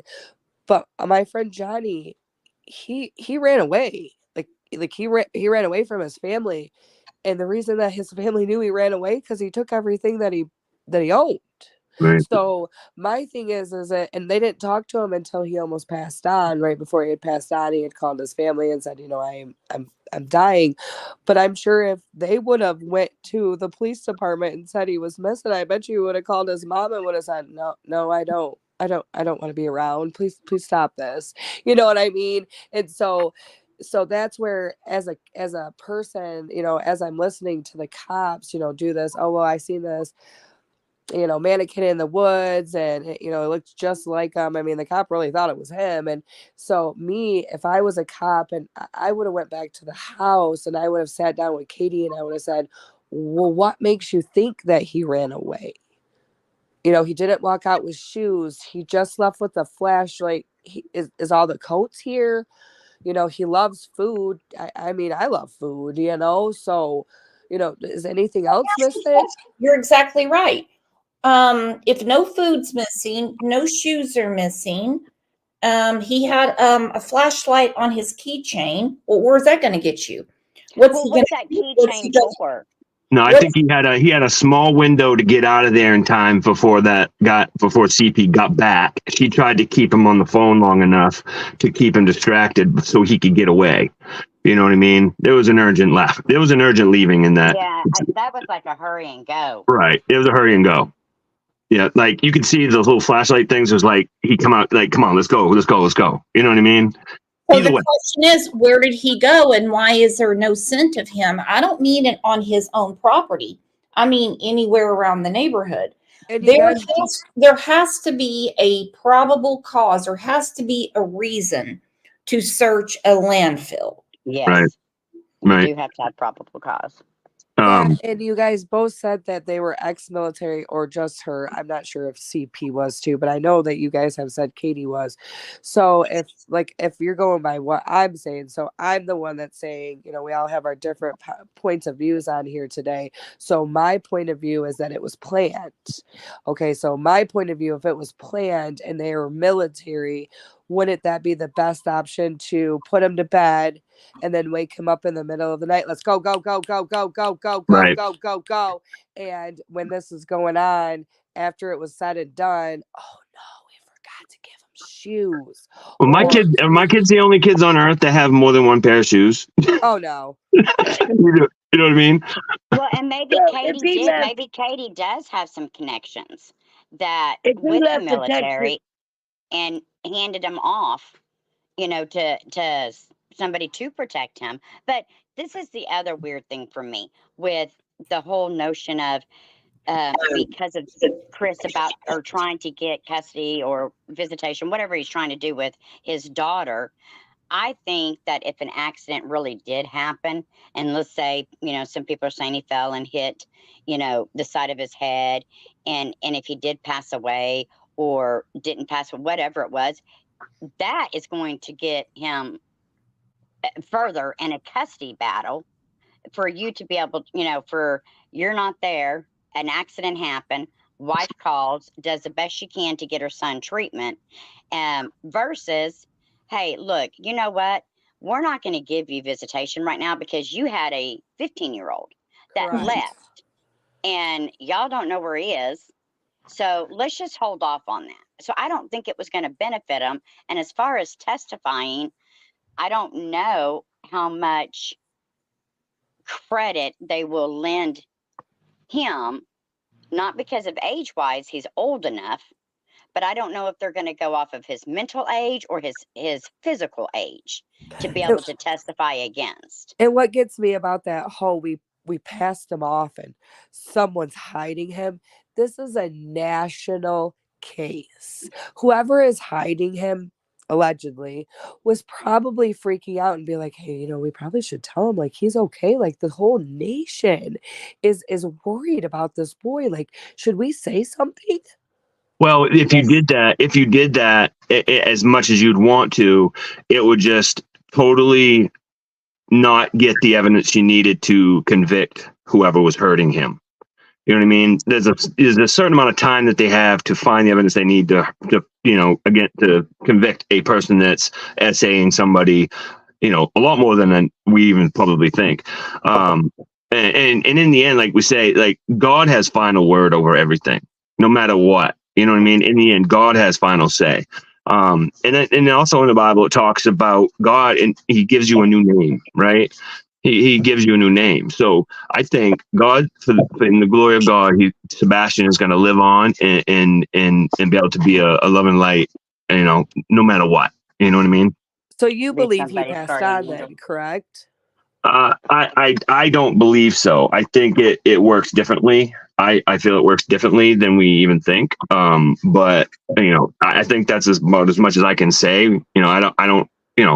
We could go down rabbit holes all day long. And I think that's what confuses people, because we hear this and that, and we go on so long with it that we confuse our own selves, and we have to just trust God. And if He is passed on, if He isn't, God is love, and we have to live on. Well, That's His name. Live on. my religion is Did he Jesus- ever?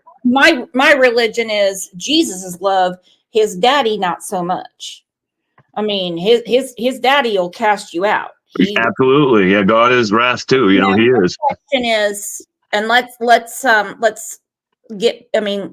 talk about this. And I want everyone's opinion. I'm going to start with Pam.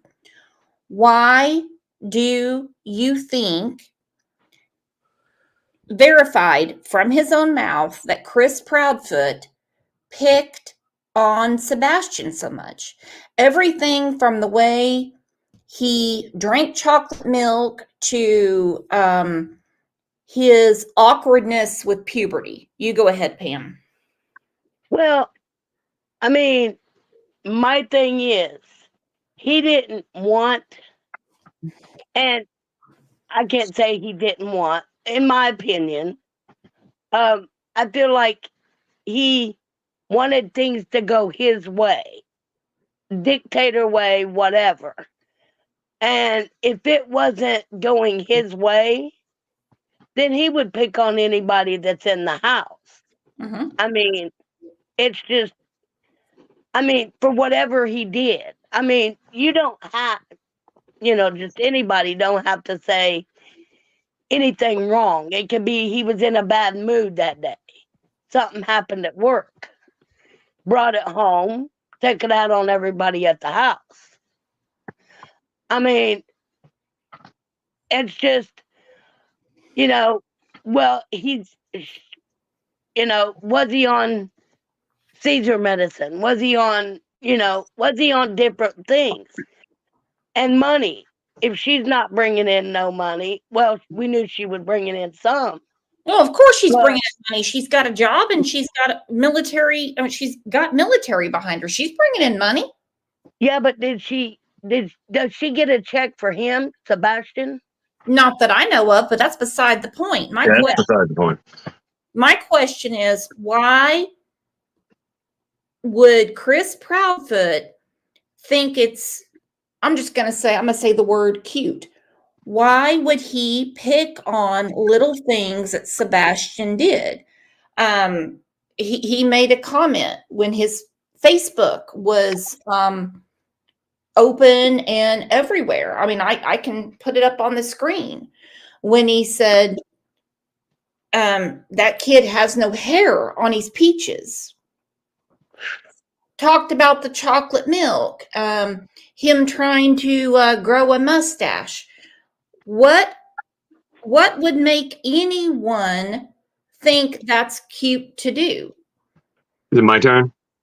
In his mind, he thinks it's okay, but in all reality, that's what psychopaths and narcoleptics and all them do. They want to control the issue. I'll say this. It's like, I feel like I'm 48 years old, and these days is way different than it was back then, right? And I'm not giving any okay to how we was raised or how we acted, right? We were a lot loose-lipped back then, right? I'm still to this day, like I said, I'm a veteran, and I raised my 3 kids all by myself. I've had them their whole life, 13, 9, and 7. My son is disabled child. He's special needs, and it's very hard. I've had to learn a lot of new ways to be, to even, consider myself able to even live these days. You know what I mean? Coming from being raised in the earlier days, right? But it doesn't give him any reason to talk like that. But especially with military background and stuff like that, that drill sergeant, like life, the way he's probably was like everything that he thought was supposed to be that way, needed to be that way, or you got corrected, right? Sometimes military does that to you. I'm not giving any excuses to it. That's probably how he was. He was probably just so anal about what he wanted that anybody in his path would be a target. You know what I mean? I'm going to tell you guys a story about a situation that I just went through. I ended up adopting out my last little boy. I have 2 older children. I was married.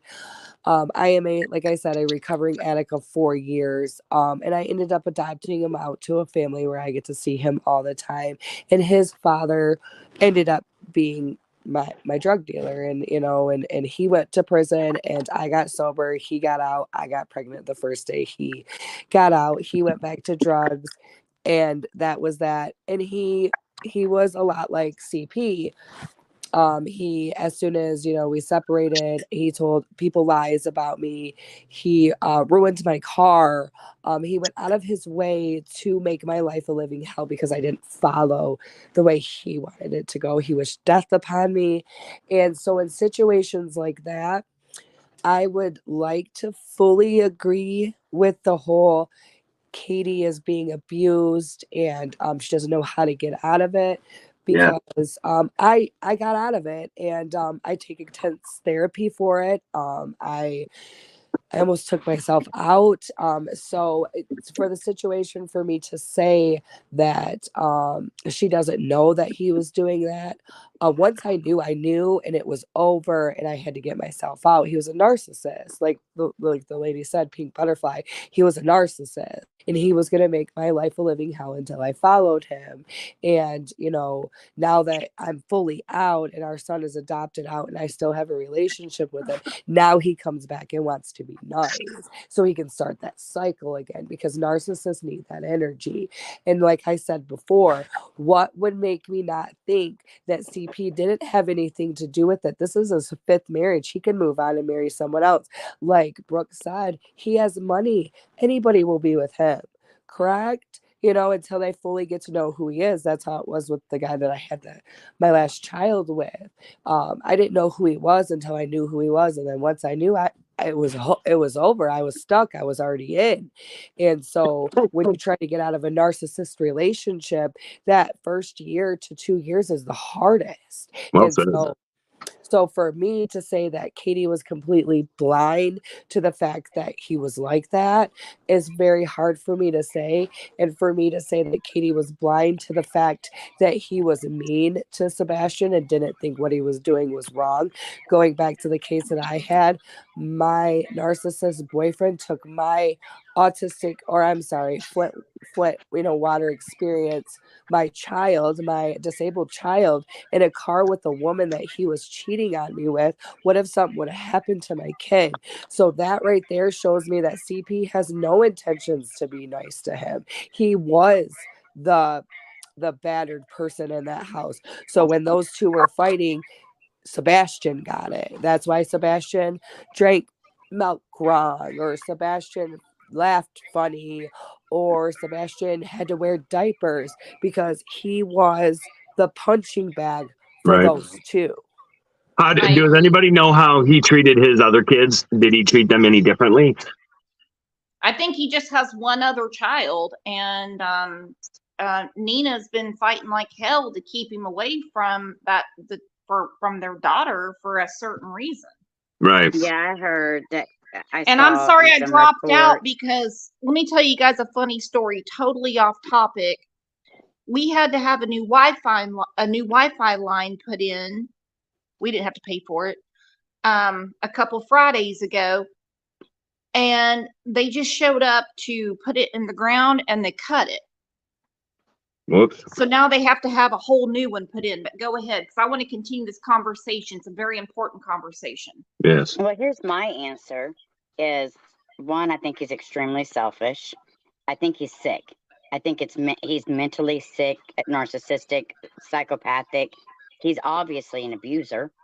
That should, he's done it with his exes, and I guess there was another child that's on record that was involved in something very, not to that severity.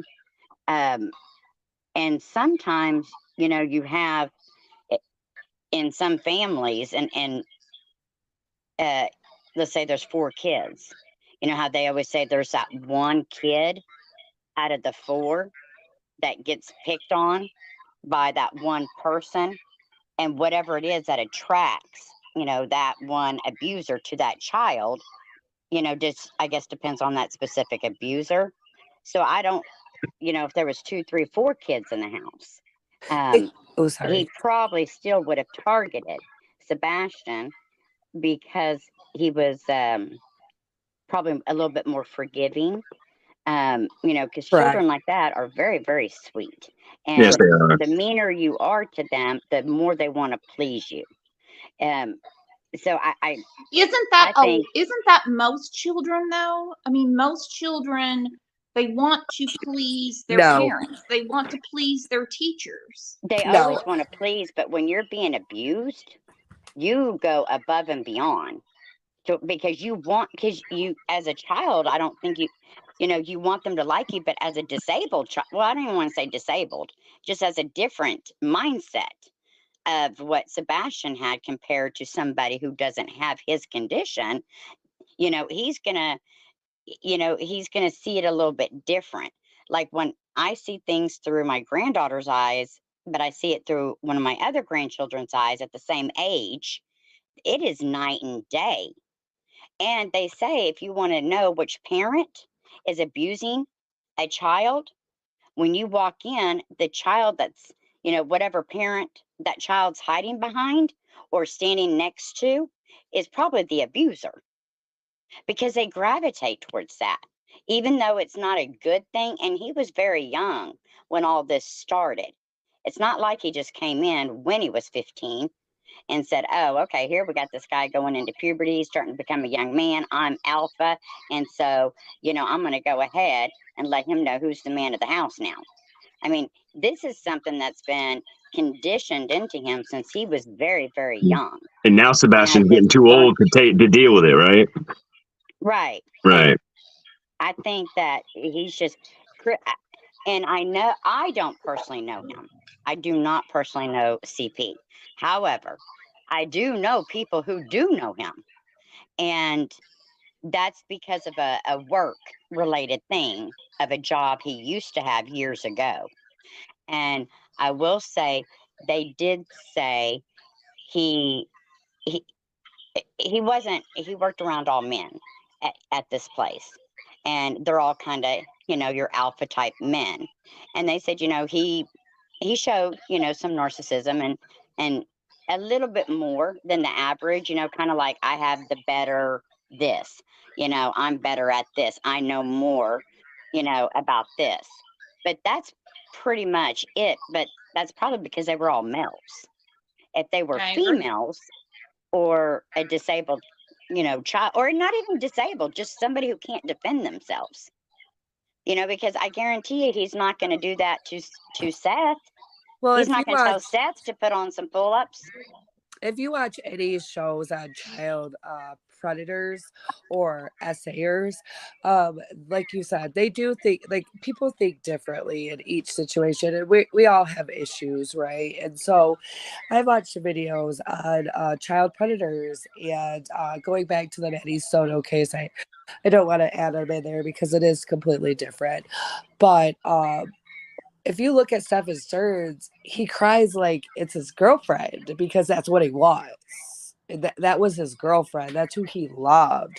And so if you're a child predator, but you don't want anybody to know you're a child predator, wouldn't you go above and beyond to make sure that you look like you don't care about that person? And they say that a child predator, when they are looking for a new victim, they look at the mom and they watch to see if the mom, is oblivious, and then they watch to see if they have anybody around them that would catch on. And I love Seth, and I think Seth's a great guy, but I don't think Seth was as involved as he could have or should have been. Right. And so Now, I have to agree with that because I think, on one hand, I think Seth was totally bullied by the two of them. I think Katie more than Chris. I think he should have put his foot down about his visitation and other things. But we're going to go over what Peter Hyatt was talking about, and he's more of the expert than me. He has a lot of thoughts on this. So, my phone is about to die. I sound like a real idiot right now. Same. But they cut my Wi-Fi line, and that's why I'm using my phone right now. That's why you see my cat. He's so cute, by the way, Mr. OJ. Mm-hmm. But do you guys think that Seth was probably fighting, like you said, his own demons too? I think Seth had to go through his walk in life, and maybe there were times that he wasn't going to be able to be good for Seth.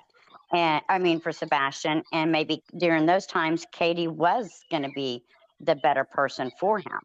And I'm sure Seth feels horrible about it, but that's, he just, at least he knew maybe at that time he wasn't going to be able to fight for him. Maybe he didn't have, and he knew he didn't have what he needed to be able to get his son. I apologize. And the situation that I had just went through when I had adopted out my youngest son, and I say it, and I say it because I miss him, but being with a narcissist and having a baby with a narcissist, that's why I could go along with Nina. I believe Nina needs a lot more intensive therapy. My son's only 6 months old, and I could probably sit in a chat room and talk about the whole thing and not go obsessive. So I think she never really looked into therapy. But when you date a narcissist, and I'm not sure if any of you guys ever have, but when you date a narcissist, they chisel and chisel and chisel and chisel until they make you believe how they are. And so what if he pretty much, how do they call it, groomed? What if he had groomed Katie to kind of be blind to it? Because that's what mine did. He almost blinded me by it until I stepped out of the situation. The characteristics you're talking about are what, Seth has talked about, what, she did to him. So who is the bully in this situation? I I understand that narcissism narcissism is the label word that's used a lot right now. and I agree with it, because they want the ass kissing of a king and the accountability of a baby. Who was really holding the cards? Was it Katie or Chris? When I think did the problem start with Sebastian? I think the problem Everything started I'm before. seeing is it was before Chris ever even came into the picture. Yep. It was before and it escalated after. By the way, your house is beautiful. Oh, let me look. Oh, are you kidding me? No, I've got a mop, I've got a sweep. I'm saying the design. I've never had a fireplace, and I'm so jealous. Hey, Brooks, you know we're not far from each other, right? Really, girlfriend, where you at? Oklahoma City Don't put your address on here, but like Oklahoma City area. Well, girl, let's have lunch in Kellyville. No doubt. And Kelly, I don't even know if I've even heard. Oh, wait, I know where you are kind of at because I heard you say it the other day. I'm not going to say it because. Well, I Oh, just want everybody to say, knows where I live. People know my phone number. They know my first name, my last name. I'm not scared. yeah, I just want to say, here. it was nice talking to you guys. If you guys ever need me for, to talk about anything, I'm here to help. Any child that needs my help. I'm loving the conversation, and if you guys don't mind, come back tomorrow morning, and let's continue this conversation, because I really think with what we're talking about in reaction to Peter Hyatt's interview, I think we're really going to shed a lot of light on this. Not that any of us are PhDs, doctors, or know the family, and but we're I just really allegedly. Allegedly. Allegedly, yeah. I'm allegedly a doctor, a lawyer, and everything you want to hear on the internet. Amen, girl. That's right. So how do you get your phone number then? Look at me. So how do I get your phone number? How do I get your digits? God says we all in one body, in one mind. Yeah, you better believe it. Thank you for that. Just send me an email. I'll send it to you. Okay. Well, OJ looks like he needs some attention. How do I get your email? Is it in your about section? Yeah, it's cll72020@gmail.com. Now, let me find a crayon. Okay. What is it again? cll72020@gmail.com. Now, where is this? You said it was a doctor that you wanted us to listen to tomorrow. Yes, I think we should go through what Peter Hyatt said. Peter Hyatt. Okay. Is he is he going to go over the interviews and then put his thought process on it? No, it's basically his own thoughts. And I just, I listened to it last night and it really blew my mind. Okay. Yeah, I'm totally down. I will be here tomorrow morning. And I'm really hoping we can get Madam Secretary Christina Laska to come on, because she has worked with children for many, many years, and she can give us more insight, because this conversation is knocking my socks off. But either way, we're live every morning at 9 a.m. Central Time. Amen. Is that a black cat? Isn't he He's handsome? a Bombay cat. Is a what? He's a Bombay cat. Oh. Look at there. Okay. Well, I'm going to email you, so charge up your phone. Doing it right now. All right. We'll see you guys tomorrow morning at 9 a.m. because it looks like we got some union workers out here that already taken a damn break after cutting my damn Wi-Fi line. You need to get out of them. Tell them to get up. All right, y'all. God bless, and I'll see you guys tomorrow. Thanks. All right. See you tomorrow. Kristen, have a good day. You guys are the best. Bye-bye. Bye-bye.